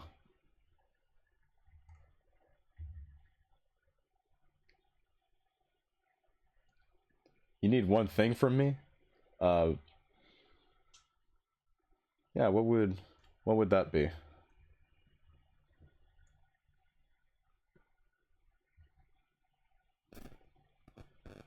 A song request. I don't usually take song requests, but yeah. Yeah, I could do that.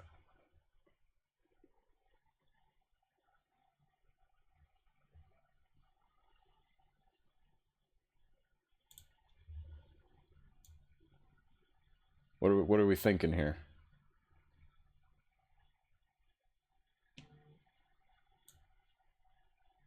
Oh my god. I think I know. I think I know what you're talking about.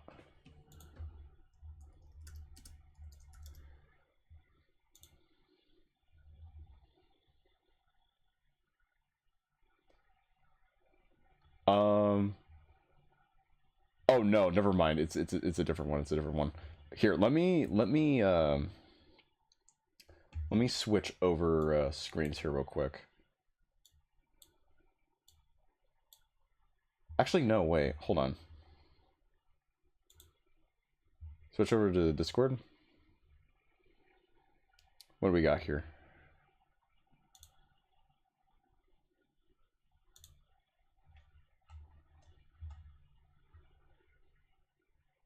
Oh yeah, there you are. Yeah, you're over here.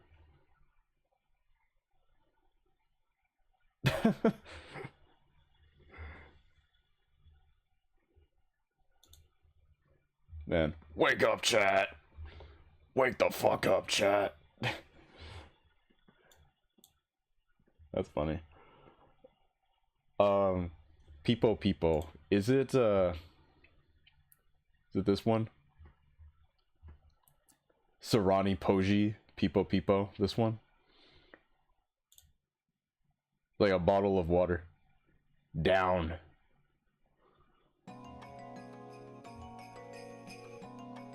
Okay.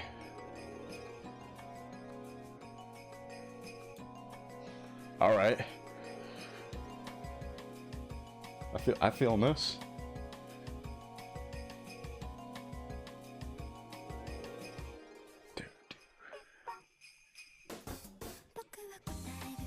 Oh. Come on.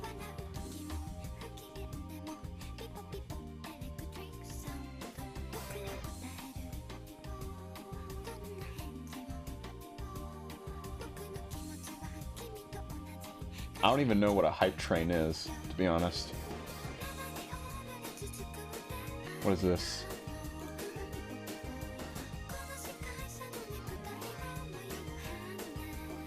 Work out while listening to this? Hell yeah, man.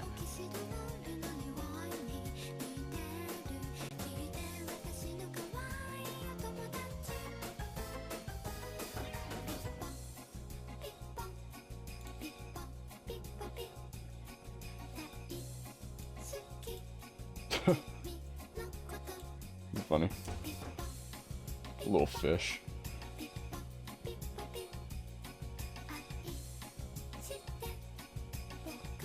See, I imagine this being like you're just mauling a horde of like xenomorphs in Dead Space. And you just have this playing in your headphones.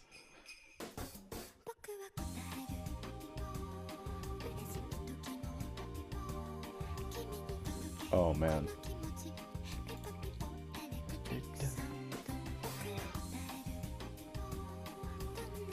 Do I know Warhammer? I know a little bit about it, you know.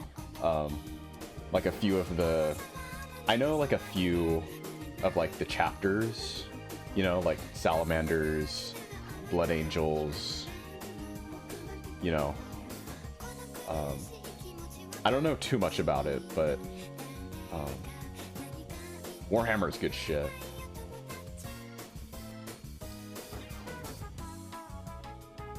Oh, did it now? Yeah, I can't really blame you.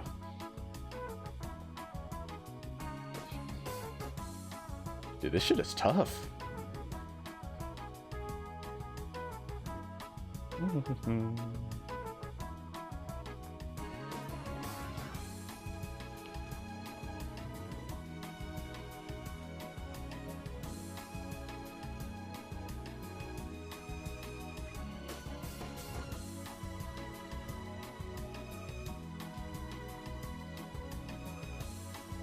You like playing Helldivers, you know? You call him like a like an orbital strike.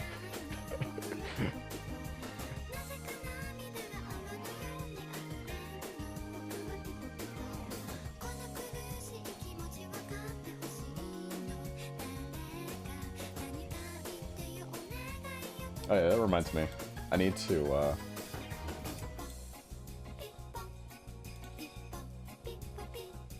me give you a roll. Yeah, there we go. Got another song? Alright, what are we feeling?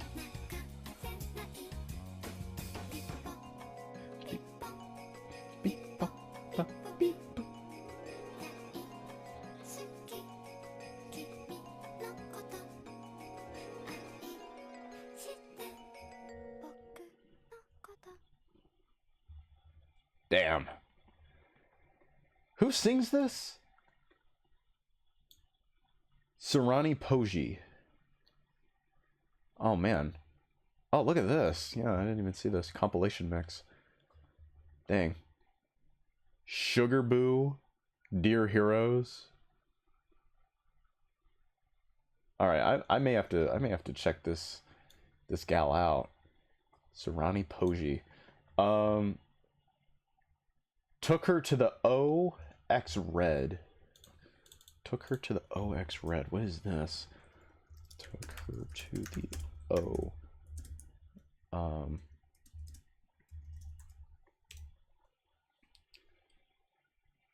Took her to the OX Red.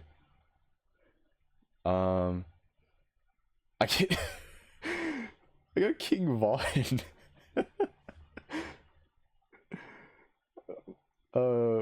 Took her to the O. Oh, this one? Red Velvet? From Spanish Penguin? Oh my god.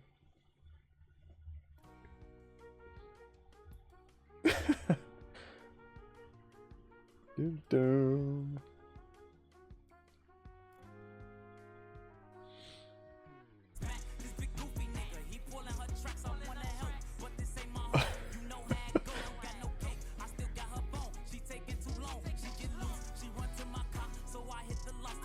Turn it up. Alright, I got you.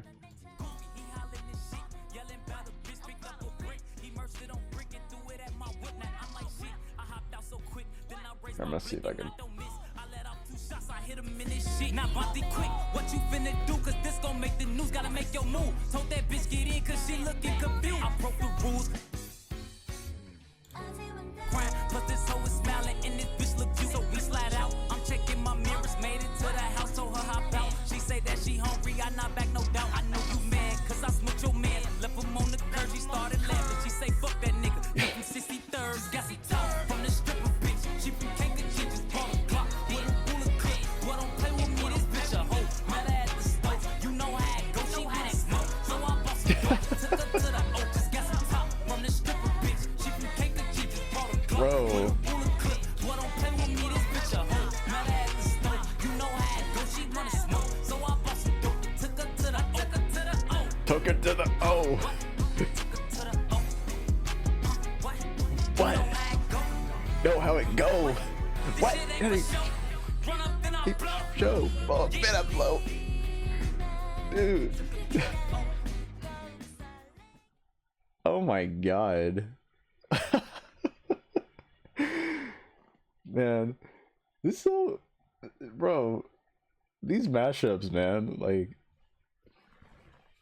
They go hard. It reminds me of, like... When... Like somebody mashed up like Last Christmas with We Gon' Be Alright.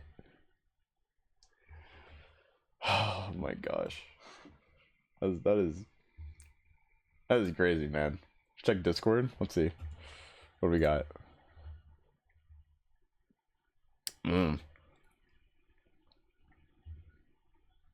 I mean, I'm sure there's some dietary benefits of that. You know.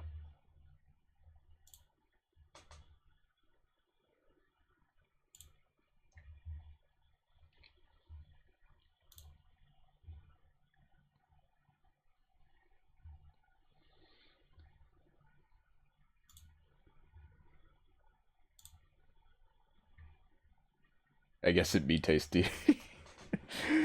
I wouldn't know personally. I'm just going off of like, you know how like there's like scabs you get kind of like on your, like on the back of like your thumb or like whatever. You kind of like bite into that. I don't know. Are you the favorite child?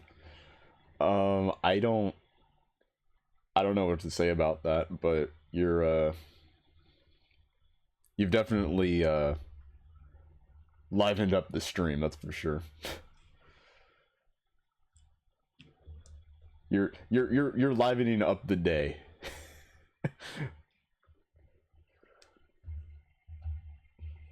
That's what I will add. Yeah. Gosh. Man. That is crazy.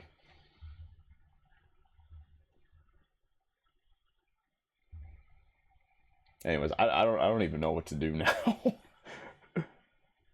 I don't even know what to do now, to be honest with you. Don't spend it on Big Bad Toy Store. You know, I was just on there earlier. I was talking about because I'm mostly into model kits. I'm not really into like actual like figures. But I was looking at the Psylocke figure that's coming out next year. And I was like, you know, I don't usually buy these, but I just might.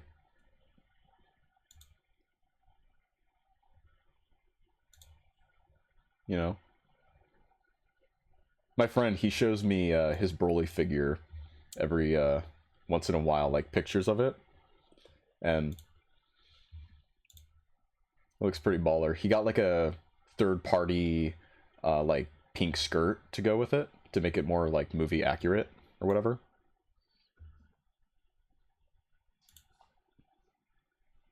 Oh my god. I do not condone that. I do not.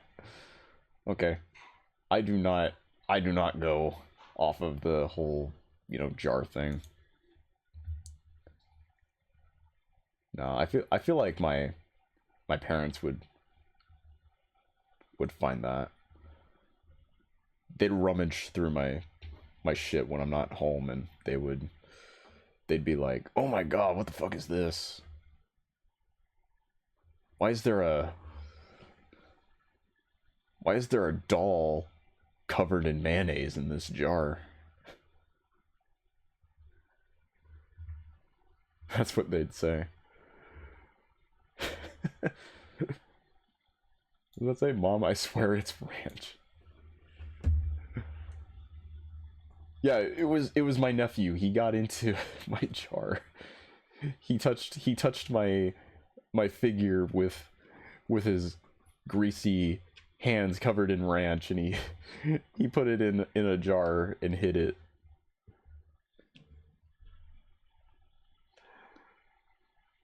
Oh god. That is... He drank it. No, no, that reminds me of that one South Park episode where Butters, I don't know if you watch South Park. It's been a while since I've watched episodes, but I remember this one where Butters, he like jizzes, like he has like during his sleep, and then he like puts it in like these jars, and he sells it or like gives it to people, and then eventually, like the end of the episode, I think it's Kyle who ended up like tasting it, and he's just like, "Bro, this shit's cum."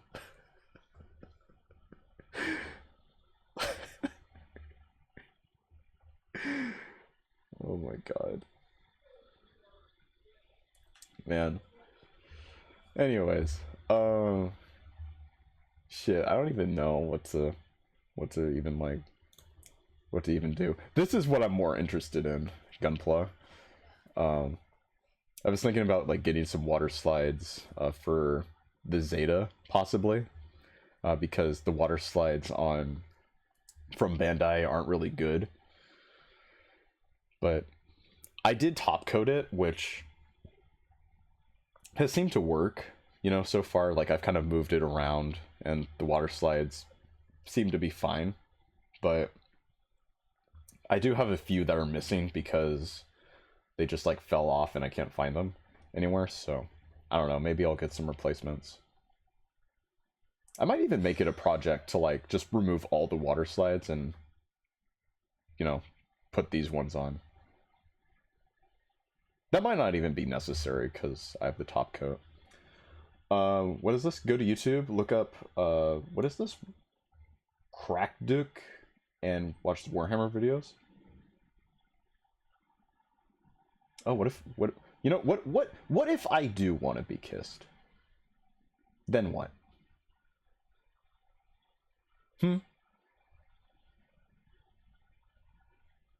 Did you ever think about that? What if I actually want to get a smooch?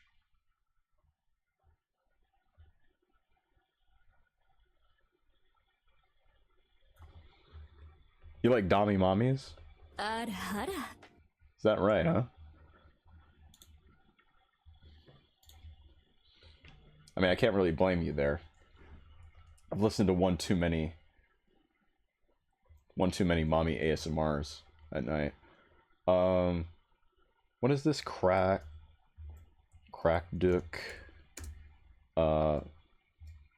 Warhammer. What else we got here?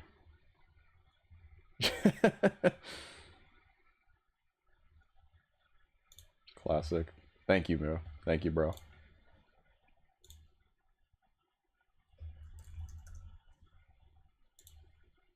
Thank you, bro. All right. Alright, everything we need to know about Warhammer. Let's go. Let's watch it. Hi, friends. Warhammer is my... Actually, you know what? I tell you what.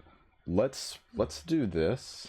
Here, let me put this on my other screen here. Yeah. And then I'll switch over to give me a moment here. There we go. All right. Stream it on Discord? Maybe I will. Maybe I will. I've never really done that before, but how would I do that? No, fuck it. Yeah, we'll do it. We will do it on this chat. Why not? We will do it up on here. We'll do it. What is good?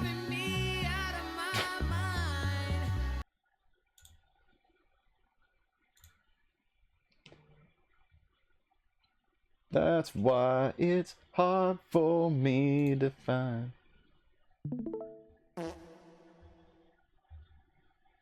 Word. Alright. My favorite setting of all time. Duh. And I also think 40k is one of the greatest hobbies of all time. However, let's be honest, it's probably the most intimidating setting to get into, right behind the setting of any place with a cute girl to talk to. But luckily, you have me, for the Warhammer, not the girls. But I'm just a silly little guy who'll help you get your foot in the door and explain all the basics that you need to know to get into the expansive lore of 40k. You're welcome. Also, if you're already familiar with the lore, you should still watch, cause that would just be really nice, thanks.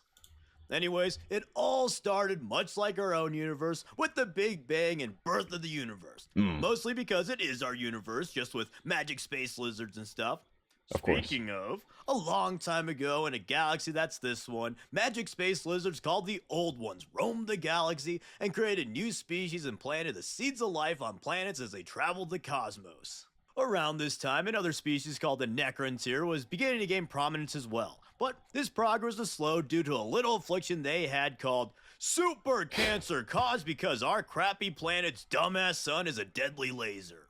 But despite their woes, eventually these dudes did create spacecraft and interstellar travel. But it sucked ass compared to the Old Ones. But one day they did happen upon the Old Ones and were amazed by their incredible tech, unrivaled power, and vast wisdom. So, naturally, Make-A-Wish Kid, the race, asked the Old Ones to help with their struggles. But, unlike John Cena, the Old Ones declined their technology. Wish, which might seem mean, but also, the Old Ones either couldn't help, since the Necrontyr had some form of magic space cancer that was inherently tied to their species, or they didn't want to help because the Necrontyr were an evil-ass warmongering species of jerks, so giving them immortality may not have been the best idea from a species that values all life.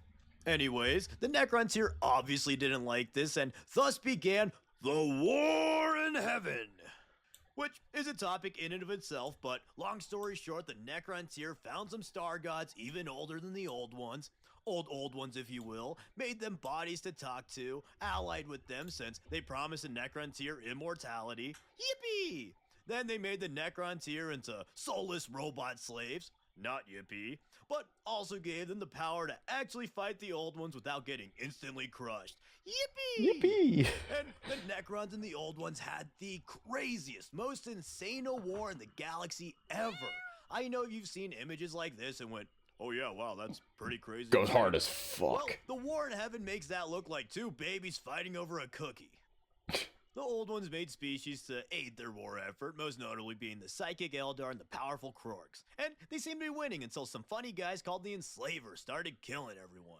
You see, in Warhammer, there's this little thing called the Warp, which is essentially a mirror dimension to real space, and in the time of the Old Ones, it was unpredictable and potentially treacherous, but like in the way the ocean is. It wasn't evil or malicious, it just had choppy waters and the occasional tsunami or something. But since the warp mirrors the galaxy's emotions and feelings, a literal galaxy-spanning war of divine proportions started to make the warp actually evil and malicious, to the point that it gave birth to some evil-ass monsters. So now your ocean has sea monsters, and some of those sea monsters have legs and will come into your galaxy and eat you. This upset allowed the Kittana and Necrons to gain the upper hand and exterminate the old ones, finally winning the war in heaven. And all it costed was their souls, free will, and all the pleasures of life. Then, sometime after the war in heaven, the leader of the Necrons, Zarek the Silent King, led a rebellion and shattered the Kittana into shards, which the Necrons promptly enslaved and used in their super King Von his ass. But after defeating 2 god species, the Necrons were a bit tuckered out, and the old one's new species were beginning to get scary. So, the Silent King relinquished his control of the species and initiated the Great Sleep as his last order before leaving the galaxy for some possibly literal soul searching. The Great Sleep was enacted so that the Necrons could sleep past the blossoming new species peaks, recover. Sleep past the era of Elder Dominion. Stupid elves fuck themselves to death. Imperium of Man. Tyranids, Tau, Chaos, Lovotan, etc. Yes. Yes. The gene pool spreads, of course. For their strength and then exterminate them later to reclaim the galaxy once again. So, with the Necrons sleeping, just like how there are a ton of AK-47s lying around after the USSR died, there are a bunch of Eldar laying around after the old ones died. Except, these AK-47s had feelings. A lot of feelings. And also, genitals. The Eldar gained dominion of the galaxy, culled the warlike Krorks, and created the greatest empire the galaxy has ever seen. Then, fast forward approximately 60 million years, and a little species of primate evolved on a little blue planet called Earth. For this section, read this book or any similar one for relevant lore on them. But a few thousand years after that lore book, humanity developed space travel and began to colonize the solar system. Then the humans developed even better space colonies. Leaves the solar system to colonize the galaxy, bringing on a new era of incredible scientific and technological progress, retroactively called the Dark Age of Technology. This was the pinnacle of humanity and was an era defined by prosperity and progress as humanity began their journey to control the stars. The most notable human inventions of this time were the AI Men of Iron, unparalleled genetic editing techniques, and warp travel. In this era, the Dark Age of Technology humans were masters of gene editing and created subspecies, notably the Navigators and Squats. With the Navigator gene, warp travel was invented as a form of faster-than-light travel. Warp travel is achieved by tearing a hole in reality to enter the warp. This is useful because, in the warp, there is no regular flow of time or space, so you can essentially skip across the galaxy with skilled navigators. The warp will be important again, so keep it in mind. But all good things come to an end, and across the galaxy in the Eldar Empire, having long reached their societal peak with no struggles, the aforementioned extreme feelings and genitals started to become an issue as they started a near species-wide age of decadence and degeneracy. Since the Eldar have such intense emotions, their actions and powerful feelings began to negatively affect the warp. They all gooned. So the warp was beginning to get evil and wacko again, and part of this was a huge psychic awakening among the galaxy's species. The psychic awakening. Humanity. At first, this was Yeah, cool that's one way to wizard call shit, it. But eventually, it became problematic as the Eldar continued to mess up the warp, and demonic incursions began to plague humanity, and psychic wars destroyed many great civilizations. And to make matters even worse, humanity's advanced AI Men of Iron began a revolt. Unlike our world, where AI is mostly just garbage slop content, companies cheaping out, and pathetic products for losers. Seriously, who the fuck needs an AI girlfriend? Get a life, dude. AI and 40K. What did that say? Who the fuck needs an AI girlfriend? Get a life, dude. What is this? I saw this ad the other day, and seriously, who the fuck needs a fake AI video of them vandalizing their ex's car? Incredibly embarrassing. Eat a donut and have a cry like a normal person. Generative AI sucks. You mean to tell me somebody actually, like, made an AI video of themselves, like, damaging their ex's car? That is sad. That is really sad and pathetic. Like, do it yourself. You know, we don't need to see your like hissy fit be like publicized like this. Dude.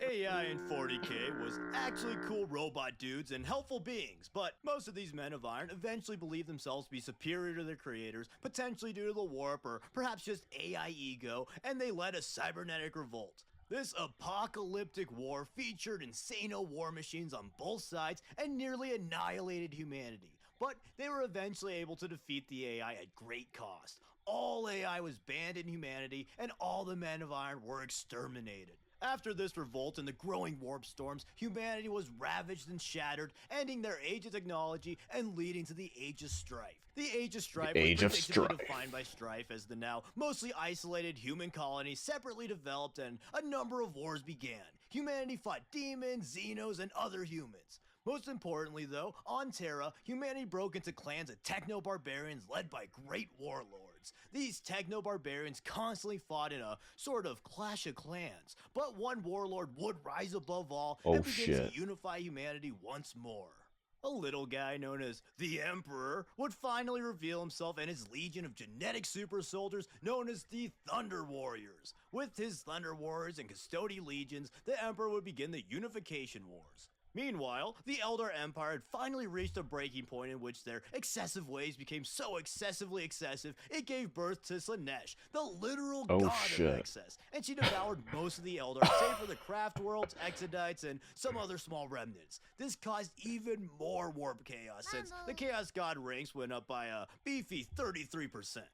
But the Emperor foresaw the birth of Slanesh, and he sought to conquer and reunite Terra under his new Imperium of Man. While his unification wars waged, he began developing his next genetic soldiers, the Space Marines. While the Marines were slightly physically inferior to the Thunder Warriors were too unstable and savage to fit the Emperor's plans. So, to provide gene seed and to lead his armies, he would make 20 Primarchs. Which is actually 21 due to the magic of twins. But anyways, the Primarchs were born of warp magic and genetic sorcery to be the Emperor's most powerful warriors. However, his lab partner Erda, and technically the mother of the Primarchs, scattered the Primarchs across the galaxy because she feared the life that the Emperor would make them have.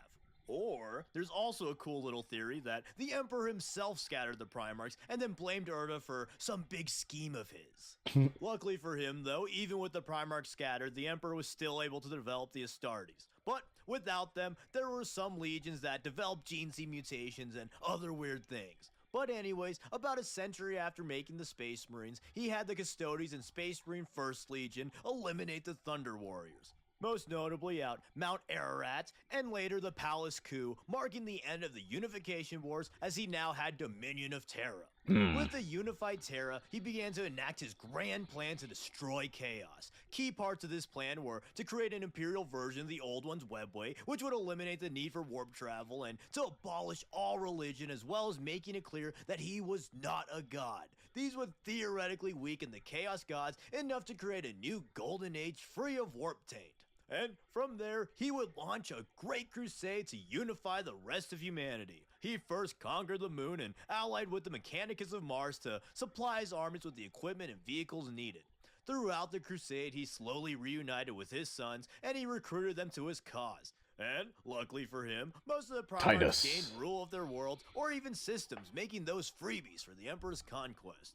One of the first Primarchs he came across was the 16th Primarch, Horus Lupercal.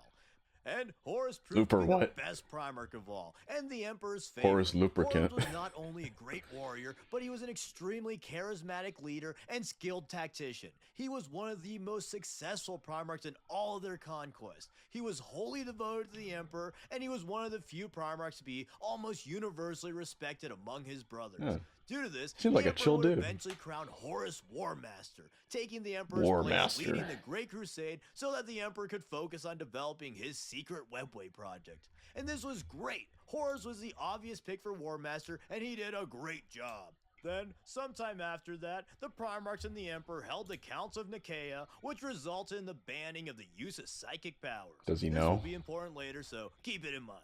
Also important is that the Primarch Lorgar wrote the Lucidio Divinitatis, which declared the Emperor a god.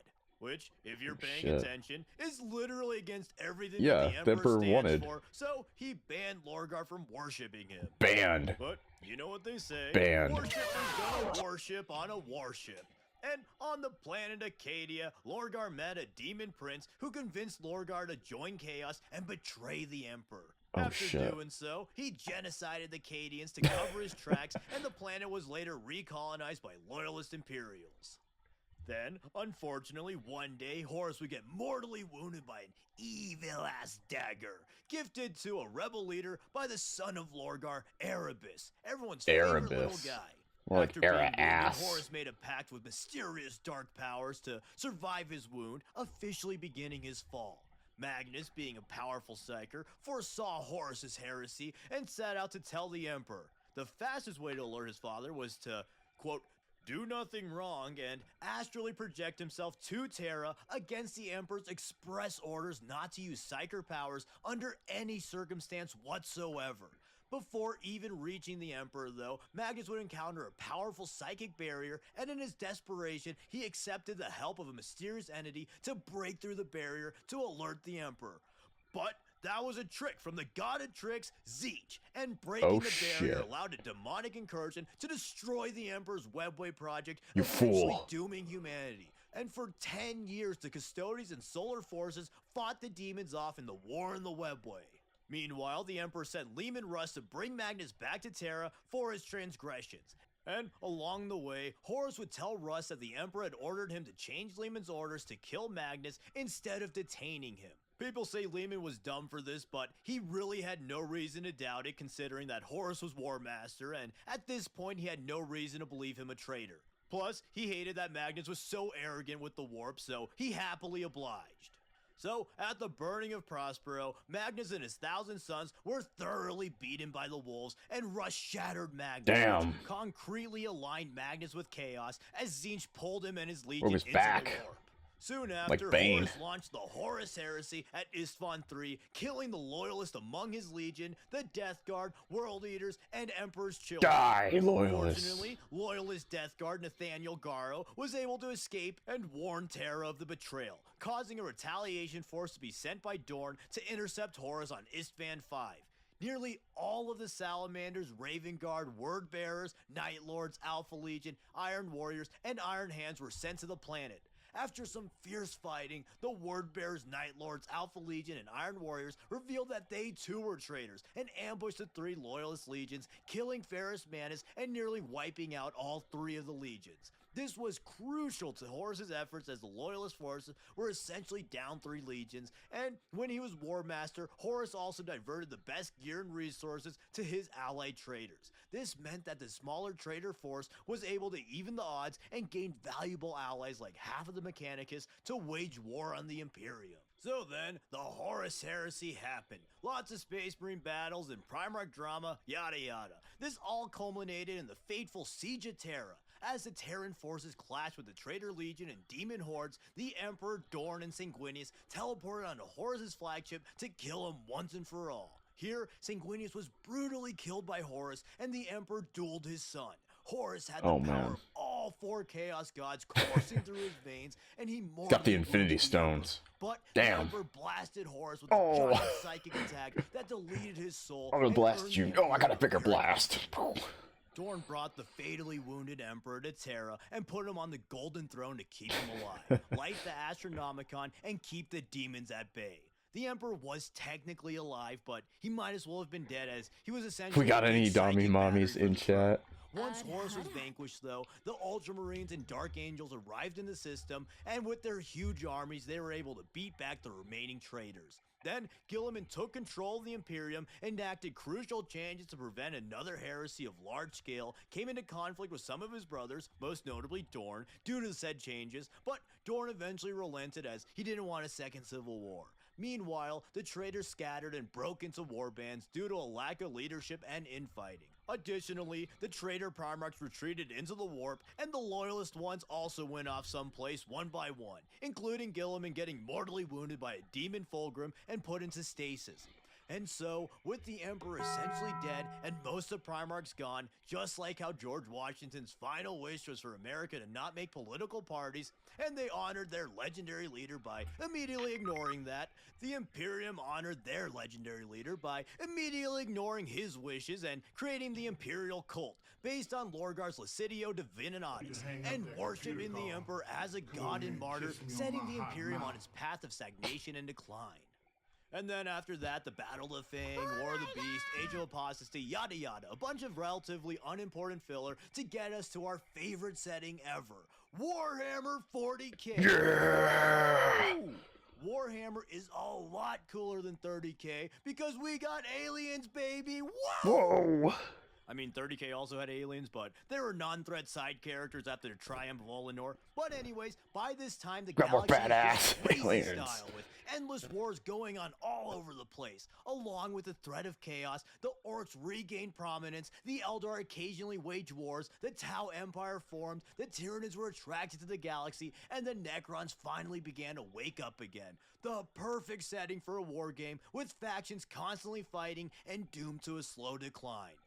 And then, one fateful day, Abaddon finally destroyed Abaddon. Cadia, which had since become the second most important Imperial world after Terra, since it defended the gate of the Eye of Terror from the constant Chaos forces leaking out for 10,000 years. By destroying Cadia, the Eye of Terror was able to split the galaxy asunder with the Great Rift, spelling a new age of grim darkness and the Grim Imperium's darkness. inevitable doom.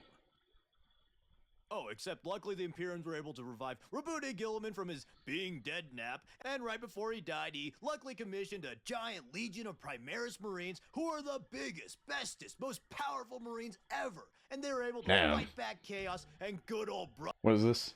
What did that say? I want to know this. ever, and they were able to. Let's see. Primaris vid. People kept saying that I hate Primaris. You don't. I just think they're implemented in an unsatisfying way, and I prefer the old aesthetic. I don't hate Primaris. To me, it's like the Jurassic Park ride at Universal. Prefer the Jurassic Park version, but I don't hate Jurassic World Update, and I even think some aspects were improved. They're good and bad, and that's just the way it is now. Valid to prefer the old. It's also valid to like the new. Duh. Okay, I guess, people are entitled to their own opinion, I guess. Fight back chaos, and good old Brother the Lion also woke up from his little nap a little bit later to wreck ass in Imperium Nihilus. And you can rest assured that probably all the Primarchs will come back and earn $1 billion gazillion and start Horus Heresy Part 2. Because people seem to want that for some reason. But yeah, that's the basics, and all you need to know to get into the lore of the greatest setting of all time, Warhammer 40k. Let me know what you thought in the comments below, and I hope this video can help people get their foot into this amazing hobby. Anyways, thank you for watching, and big thanks to the patrons who help me make these cool videos. And as always, please like, comment, subscribe, and consider sharing to all your 40k timeline friends. Thanks. Only in death does duty end.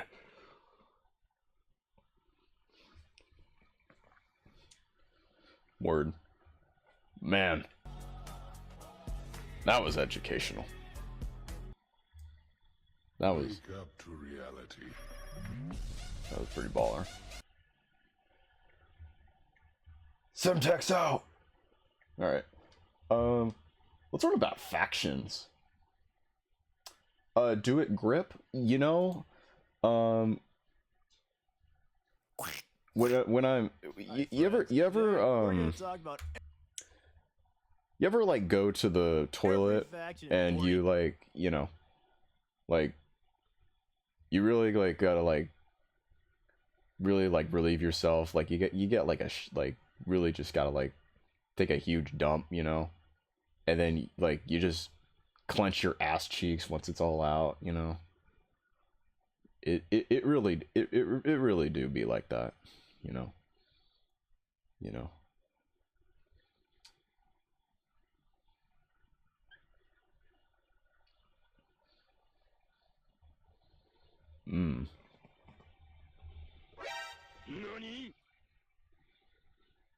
I wouldn't risk it, man. I don't want you to get like chlamydia or some shit. It's for your own good. Okay. roughly every main faction, that is, and for roughly a minute or two each. This will be a great way to get a feel for all the factions. I appreciate it, but Pookie. we'll of course be lacking a lot of details. It's predominantly meant to spark interest and hopefully help people find what faction they vibe with. Then you can learn more from my dedicated But videos. I think and it's of for your course own the good books. that you don't. But before that, allow me a moment to talk about today's sponsor, BootDev. Have you ever wanted to learn about the esoteric world of coding, but found it an overly daunting task? Well, then I guess BootDev has so. got you covered. BootDev is a great way to learn programming since it cleverly uses elements of RPGs to hook you into learning Python, SQL, and Go. Some fun crack lore. In college, I took a programming class, but I was absolutely horrible at it. Not only was it not clicking in my brain, but I also found it to be incredibly Same here. boring.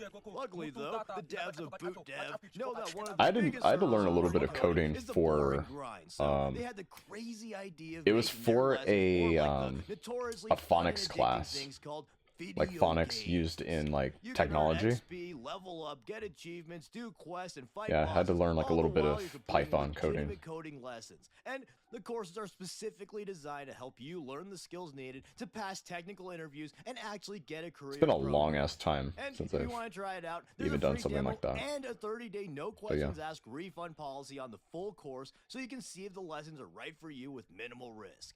So, if you want to learn coding in a fun way, check out BootDev and use code CrackDuck to get 25% off your entire first year on the annual plan. And a huge thanks to BootDev for sponsoring this video. But now, let's get into the factions. And who BootDev. better to start off with than the best faction and single most important Imperials in the entire setting? These bold heroes hold the line and keep the Imperium from certain annihilation. Give a big hand to the Imperial Guard. Woo! Woo, The yeah. Imperial Guard are my favorite faction, which means they're objectively the best ones as well. The good old Guard is the hammer of the Emperor. They are by far the most numerous army of the Imperium, and in my opinion, the most diverse faction in the entire game, with all their super cool and unique regiments. Damn, But what yeah. really makes them truly badass They got the to drip me going. is that they're just a common man banding together to fight off the myriad horrors of the galaxy. They show that quantity is a quality of its own as they blast anything and everything with mass blast fire, battle tank volleys, unrelenting artillery bombardments, and whatever else they have access to. More. But sometimes numbers alone isn't enough against the many foes of the Imperium.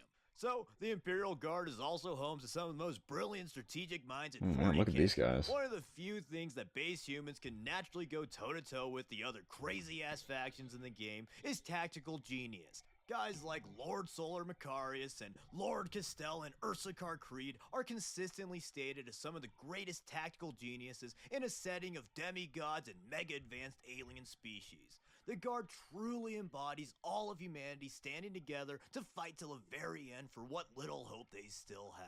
The idea of the small fries of the galaxy going up against anything the galaxy throws at them and overcoming it with tactical cunning, overwhelming firepower, and the indomitable human spirit is so The interesting. unbreakable and badass. human spirit. And despite being a horde faction, they do have surprisingly high-quality vehicles that are arguably some of the best in the setting. Things like the legendary Lehman Russ, the rugged Chimera, Lehman and Russ. of course, the Baneblade Super Heavy Battle Tank. The which what is blade? just the coolest shit ever. Beyblade. Oh, also, they of course have the Kazarkin, baby. Let's go! Oh, shit. These guys are peak badass. Just regular dudes who are Oh, so man. elite that they can go up against space These are marines, like the Green elves, Berets. and whatever else they have to. Unless they're in Kill Team. But next up, let's talk about another badass Can you be a regular mod? human faction, the Sisters of Battle. And when I say I regular don't know. human, I'm kind of being loose there because while yes, they are largely unaugmented, their faith in the Emperor is so strong that they pretty frequently pull off some crazy-ass inhuman feats.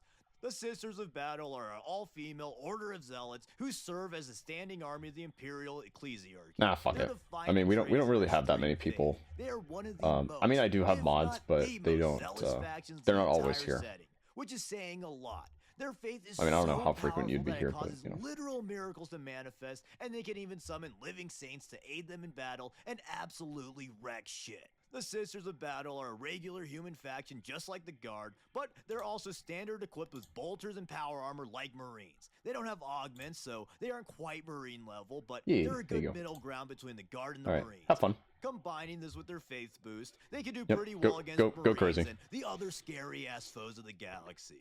And they also have Go do a goddamn crime. church tanks and drop chapels. Badass. I don't know.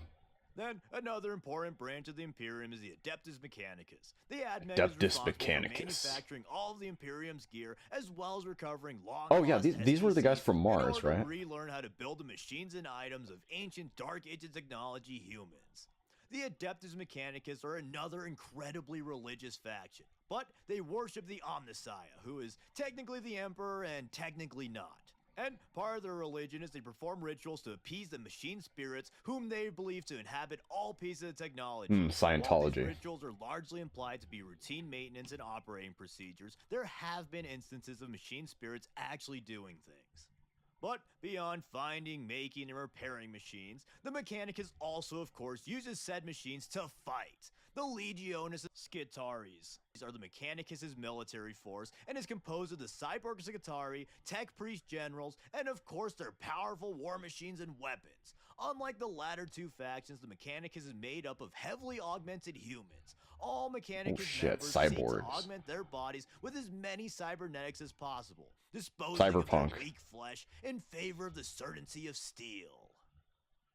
Then, next up, this is technically a sub-faction of the Mechanicus, or at least about half of them are. The Imperial Knights are the badass mechs of the Imperium. They are composed of 3 sub-factions. Oh, in Discord. The Questor Mechanicus, the Questor Imperialis, and the Freeborns. These are probably self-explanatory, but in layman's terms, they're knights who like the Mechanicus, knights who like the Imperium, and knights who just like killing and questing. The Knights are a pretty fascinating faction as they're originally human colonists whose isolation caused their culture to evolve into a feudal system across the galaxy, and the Knight suits slowly alter the pilots' minds over time to act with the chivalry associated with the Knights of old.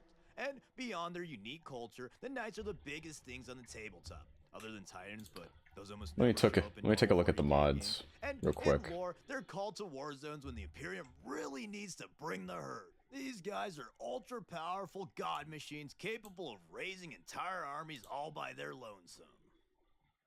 And then another ultra-elite faction that There's one might appeal to person you if you like in low here, model though, counts, but I will can say, still at least who count to the double digits, are the Emperor's he hasn't really personal done bodyguard much and in the arguably server. the most powerful single warriors in the entire setting, the Adeptus Custodes. The Custodes are handcrafted super mega soldiers originally meant to be the Emperor's personal bodyguards, advisors, and even friends. Each custodian is physically perfect in every way. They have insane reflexes, super strength, ultra dexterity, and basically everything else is also very good. They aren't the strongest things in the entire setting, not by a long shot. I'll tell you what. Borrowing tabletop terms, I'm they're the a strongest battle line dudes I'm by gonna do a it. good margin.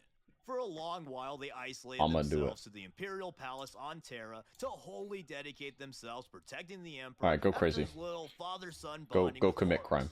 Or at least what was left of him. But then, Why not? with Gilliman's return, the Custodes realized that it might be a good idea to eliminate threats before they became 2 hours later, unstoppable the entire server apocalypses just blows knocking up. on your front door. But yeah, these guys are the elites of the elites. It's often said, but they are to Space Marines as Space Marines are to Guardsmen, which is pretty nuts. But, finally, on that note, let's talk about who we've all been waiting for, the most iconic faction in all of 40k, and by far the most popular. And, honestly, for good reason. These guys are the totally badass heroes of the Imperium, the Space Marines. Yeah. These fellas are the face of Warhammer. And it's no mystery why. The Space Marines are a badass brotherhood of warriors wholly dedicated to serving the Emperor and slaying all those who threaten the Imperium. The Space Marines are the Emperor's Angels of Death. They're heavily augmented super soldiers, gifted gene-wrought transhuman physiology, and advanced gear that makes them the perfect jack-of-all-trades warriors. While perhaps not as fast as an Eldar, undying as a Necron, or brutal as an Orc, the Space Marines are very well-rounded warriors, able to face nearly any of the galaxy's most heinous threats. Yeah. The Space Marines are one of They're the well smallest balanced. factions in the entire setting, there being only roughly 1,000 chapters composed of roughly 1,000 Marines. The Angels of Death are meant to be deployed tactically to break down enemies at the seams and then quickly crush them. If the Guard is the hammer of the Emperor, the Marines are his scalpel. But The scalpel. this scalpel is usually pretty damn blunt, and most Marines are not above brutal assaults to crush anyone who stands in their way. And much like the Guard regiments, there's a lot of diversity among the Marines in the form of their chapters. You've got Space Romans, Space Vampires, Space Best Guys Ever, I mean Vikings, Space Knights, Wizard Space Knights, and Asians. And those are just some of the many Marine chapters fighting for the glory of the Imperium. In general, the Marines are the de facto elite faction and are a well-rounded fighting force. They have unmatched flexibility and are said to be one of the most, if not the most efficient military force in the galaxy. The Marines are truly a faction of epic heroes set on their eternal crusade, each Marine being a hero in his own right, giving their all to protect the withering Imperium. But with the Marines, let's move over to their dark reflection, the Chaos Space Marines. Chaos. These guys are basically the same as the Space Marines, since Oh, they shit. literally are just fallen Space Marines, but they worship chaos, have access to demons and cultists, have some funky warped special units, and have fuck. a lot more spikes. The Legionaries of Chaos are the sons of the fallen Spike. Primarchs and Who the other fuck is lost souls Spike? who I've never betrayed heard of the him. Emperor in the Horus Heresy or otherwise. They're just as, if not more elite than their Imperial counterparts, as many of them are millennia-old veterans of the Long War. In addition, the Chaos Marines are also arguably even more diverse between legions, as many are dedicated to a specific Chaos God and have dark blessings to reflect the fact. The main ones being the Thousand Suns, armies of sorcerers and ghosts. Thousand The Suns. disgustingly resilient plague spread. That's a Linkin Park album. The brutal insano world eaters. The horny and excessive weirdo Emperor's Children. And the undivided Black Legion.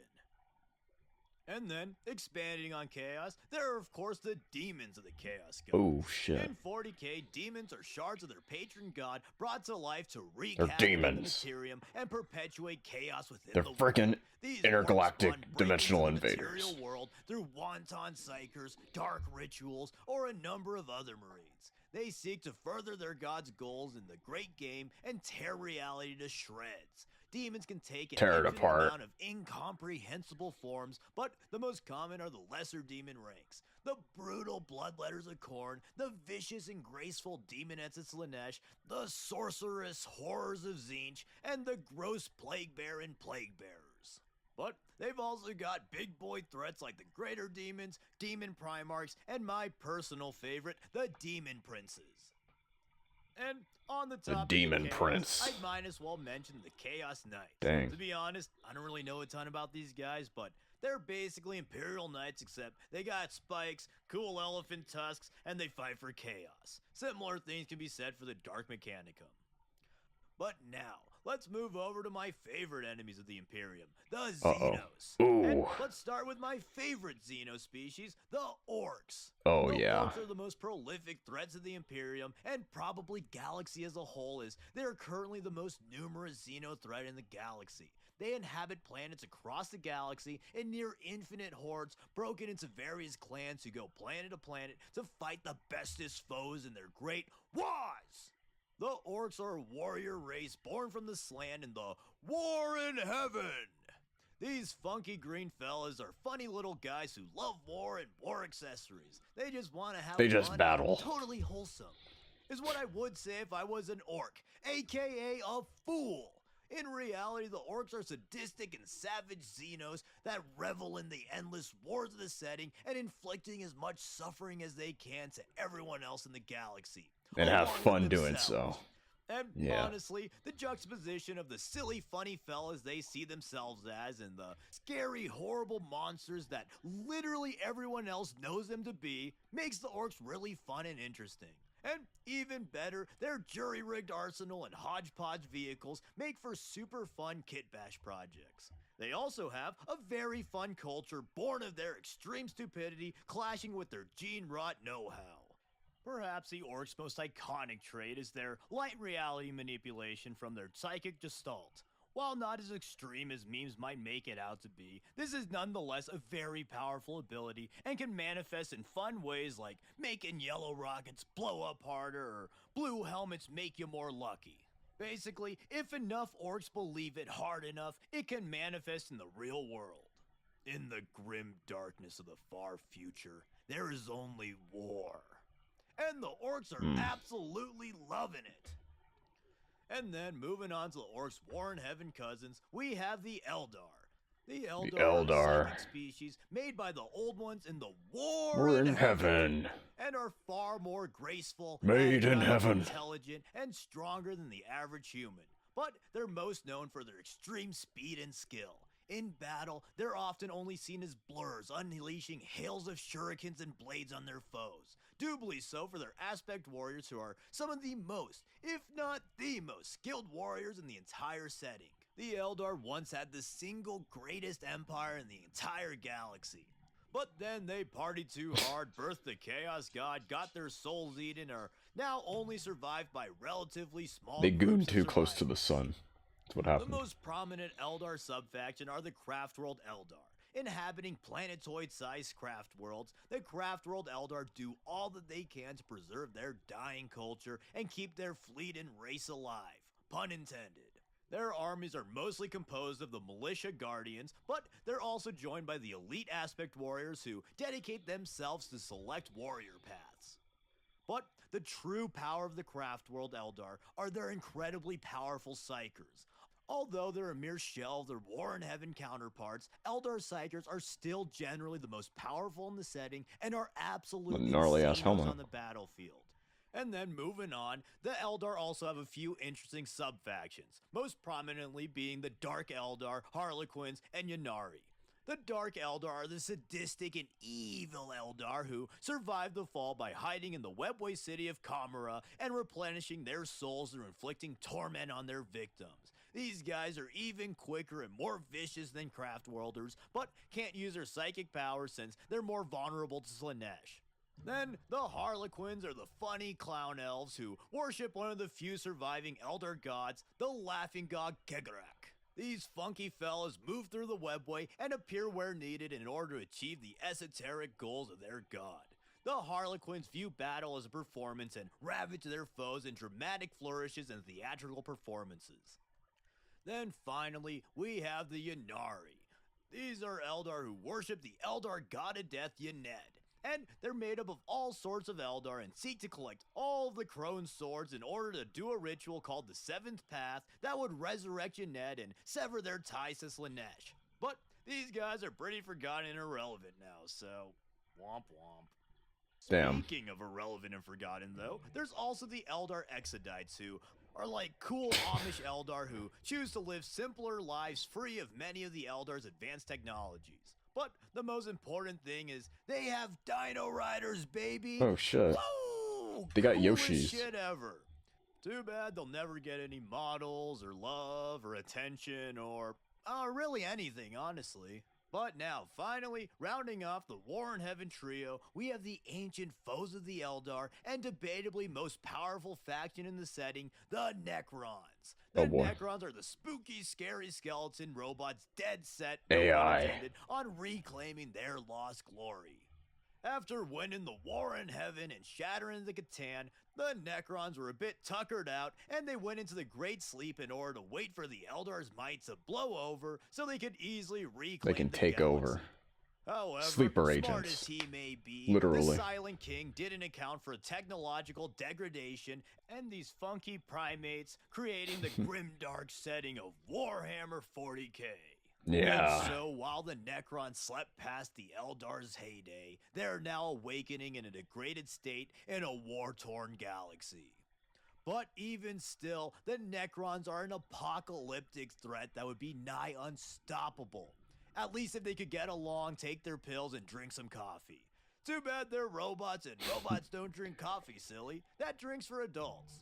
But even in their current state, the Necrons are still a Take a near eldritch Xanax. threat with incomprehensibly advanced technology. Even their basic-ass grunt weapon is the Gauss rifle, a gun that literally disintegrates anything it shoots. And even scarier, they wear their Terminator inspiration on their sleeves. They wear it on their radius and ulnas, I guess. But the point is, they are nearly unkillable. And if they were to fall in battle, usually their reanimation protocols can just bring them back to life. And beyond their many strengths, they also surprisingly have some of the most interesting and fun characters, such as Cranky Old Man, Cranky Old Man, Cranky Old Man, and Cranky Old Man. This is a joke, their characters are truly interesting, but it was pretty funny to call them all Cranky Old Men, because they are.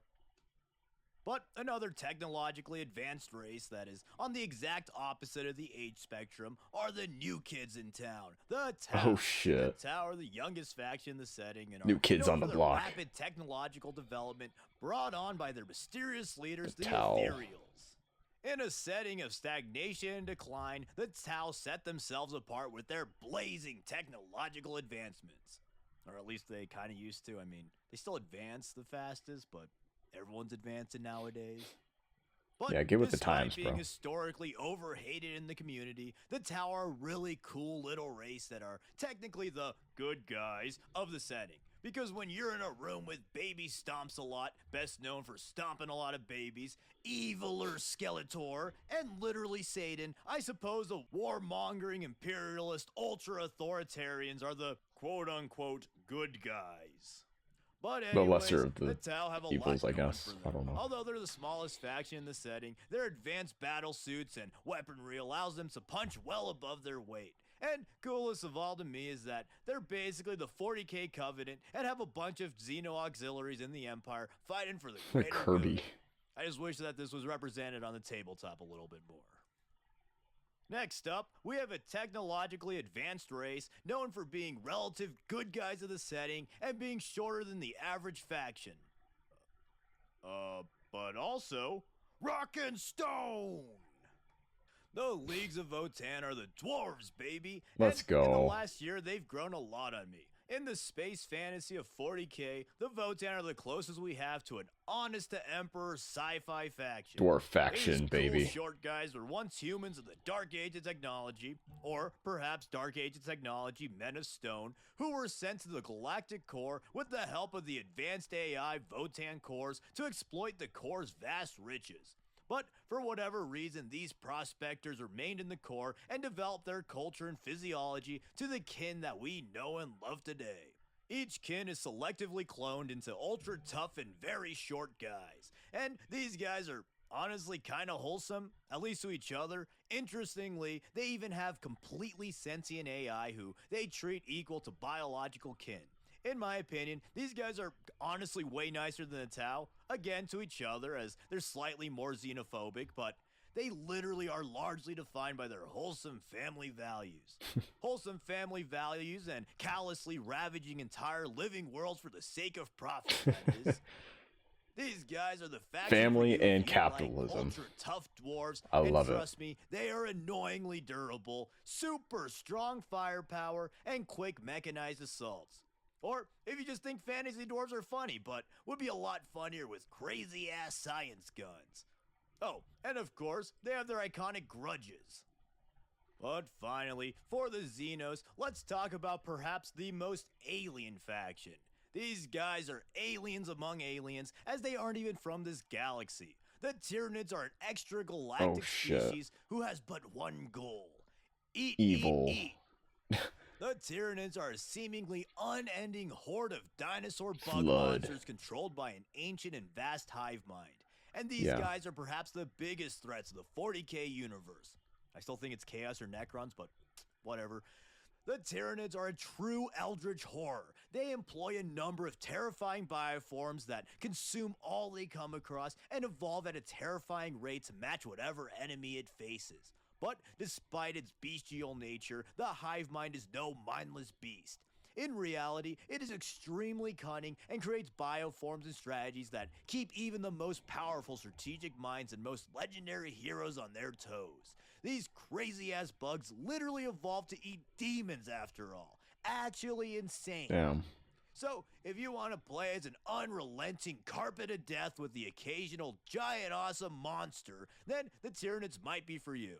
Or, apparently if you're a woman, you might Termites. also like the Tyranids. I wouldn't know, I don't Mosquitoes. talk to women.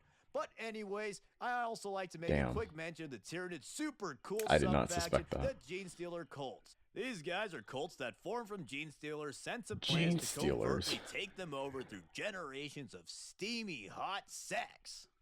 Gene stealer? Oh More my. like gene giver, am I right, boys? Gene stealer? I hardly know her. Waka waka. Gene stealer, more like gene dropper. And also underwear if they have that. Insert rim shot, am I right? But anyways, the gene stealer infiltrators infect hosts with their genetic code and over generations takes over communities and creates more gene stealers in order to eventually call their tyrannid overlords to consume the planet. Honestly, they're a really cool faction with a really cool and scary concept behind them. But that was a minute or so of every 40k faction. I left out a ton of details in order to keep this video relatively brief, since I meant for it to be a quick video to help people get the gist of the many factions of 40k. So, I hope I was able to adequately demonstrate the basics and what makes each of these factions cool. Truly. And if this video does Truly. well, I may make one for the more nice to see you, popular Daigo. Space Marine chapters or something like Good that. to see you here. But anyways, Hope big you're doing thanks well to today. Dev for sponsoring this video. Be sure to check out the link in the description and use code CRACK to get 25% off your entire first year on the annual plan. And thank you for watching this epic video, and double thanks to patrons who help me a ton and make these epic videos. I truly appreciate it. And as always, please like, comment, subscribe, and consider sharing to all your quick intros to many 40k factions. Thanks. Dang. I really hope I didn't accidentally skip anyone. That would kind of suck. You missed one faction. You forgot one. I don't know. Oh man, this is really educational, you know, just like learning about 40k. Some cool ass shit. All right. What's going on over here? What's going on over here? Oh, I guess I'm on my own here. Okay. Well, I'm out. Yeah. And that. Okay. Be like that, you know, just quit while I'm ahead, I guess. I don't know. Anyways, let's see. Kind of want to resume my playlist here, but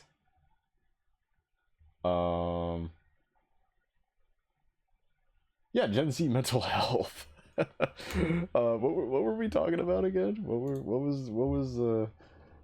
were we at here? Tao Empire? Time to watch the Ottoman Empire. Oh man. Based.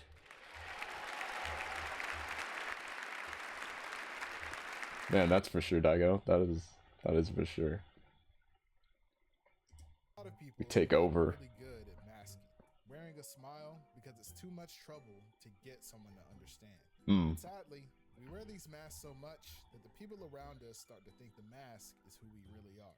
So when you finally take the mask off, no one recognizes the real you. Persona. Sometimes they even try to force you to put the mask back on, because without it, you're making them uncomfortable. We tell people it's okay to not be okay, but when people aren't okay, it's not okay. Gen Z seems What the fuck even is today's session? And it's good to be self-aware, but I think this self-awareness sometimes turns into self-consciousness. We want to identify with something, but then we end up boxing ourselves into that one thing. Even my own content feels like this sometimes, with people telling me that I didn't do enough to represent their experience. Dear Suburban Will, even though you do not know me at all, I do not appreciate you misrepresenting me as an anime character in this video. Everyone knows I am based, and you just strawmanning. I can tell you have done this with malicious intent, and I will take this as an attack on my character. I don't know what to say about that. Experience through an anime PNG. I think being able to identify with something gives you a way to perceive yourself from the outside. You are granted. Experience, how you're viewed in the eyes of others doesn't matter. But for a long time, I didn't really know who I was. You will collect I rocks. saw myself through how other people saw me. I cared about how everyone else saw me, but I didn't care what I thought of myself. And when I started trying to figure that out, some people acted like they didn't recognize me anymore. A few months ago, I talked about Superman and how he inspired hope in me and many others. Yeah. With Superman, isn't my favorite superhero. There's a saying, and it goes, with great power comes great responsibility. No one Truly. really knows what it's like to be Spider-Man, and they likely never will. There are I people want to see who the new consider him movie a hero. this weekend. There's others who want him gone. But I think Spider-Man has a type of strength that's very human.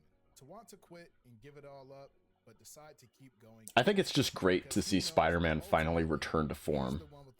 You know, no more Stark Tech, no more, you know, super advanced technology or suits.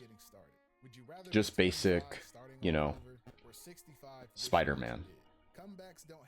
Silk suit, you know, web shooters. Not for other people, but for yourself. Because the only person who can save you is yourself. You're not out of time. There's never really going to be a right time. What matters is what you do right now. There's no time like the present. Today, you're as young as you'll ever be. Sometimes people say my commentary is very surface level, and I think you can spend all day thinking of something more profound than what I have to say in a YouTube video. But it doesn't matter what they think either, because I didn't start making videos because I wanted to be the most well-spoken YouTuber. Because you don't have to be the best at something for it to still be worth it. You can still be the person you needed, not just for others, but for yourself too. You don't need to be the best. You just need to be better. Comes great responsibility. Thanks for watching the video. Don't forget to follow me on Twitch if you want to hang out with me live, and thank you guys so much for 100K. Yeah. Peace. Peace out. Yeah. I like this dude's videos. They're always, you know, insightful, honest. Man. Quite an interesting stream we got. So dating and mental applying health. for a job are two All right. totally different things, right? So why is it they kind of feel what is this? the same now? Like, is it normal the way that we date today? How long is this one? Because I kind of want to watch a short one. Because we were so super fixated on knowing 40K lore. What happened to my playlist? ... It's like gone. Reduced to atoms. I don't even see which one is next. Alright, give me a moment. Or no, watch later. There we go. Yeah, we'll close it off with this.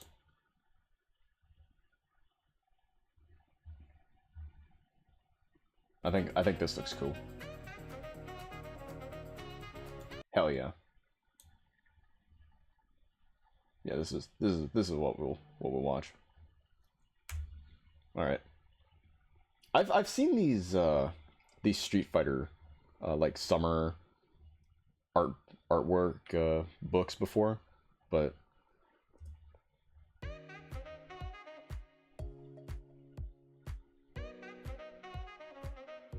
I don't know what's exactly in them. Ooh. Oh yeah. Oh man, yeah.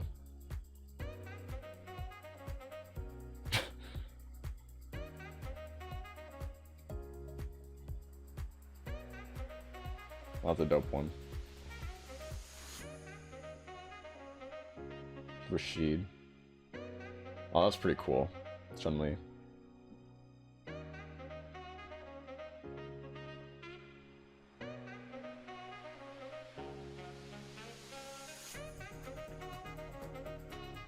Ryu.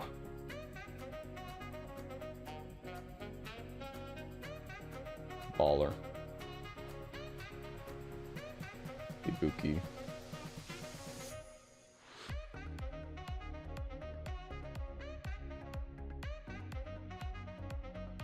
Manon.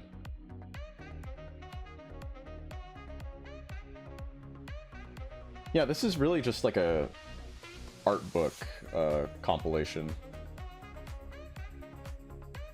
I've seen quite a few of these online from like the artists.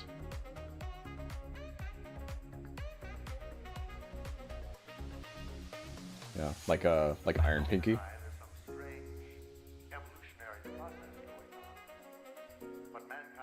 Oh, that's a pretty good one.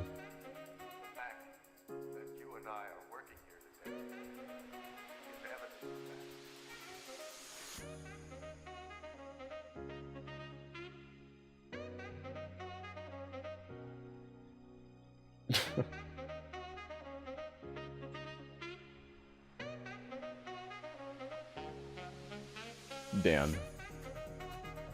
That was pretty cool. There's Guile. Do you have like a giant comb? Oh shit, that looks pretty cool. Oh wow. That was a cool concept right there.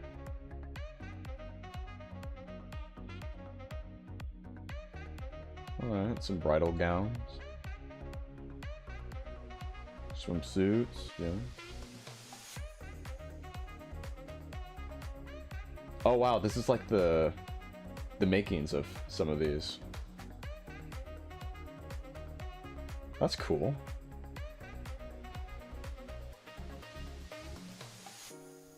Oh, that's hot. That's hot right there. Dang. Dang. That is cool. A nice little channel, I guess. Just flipping through art books.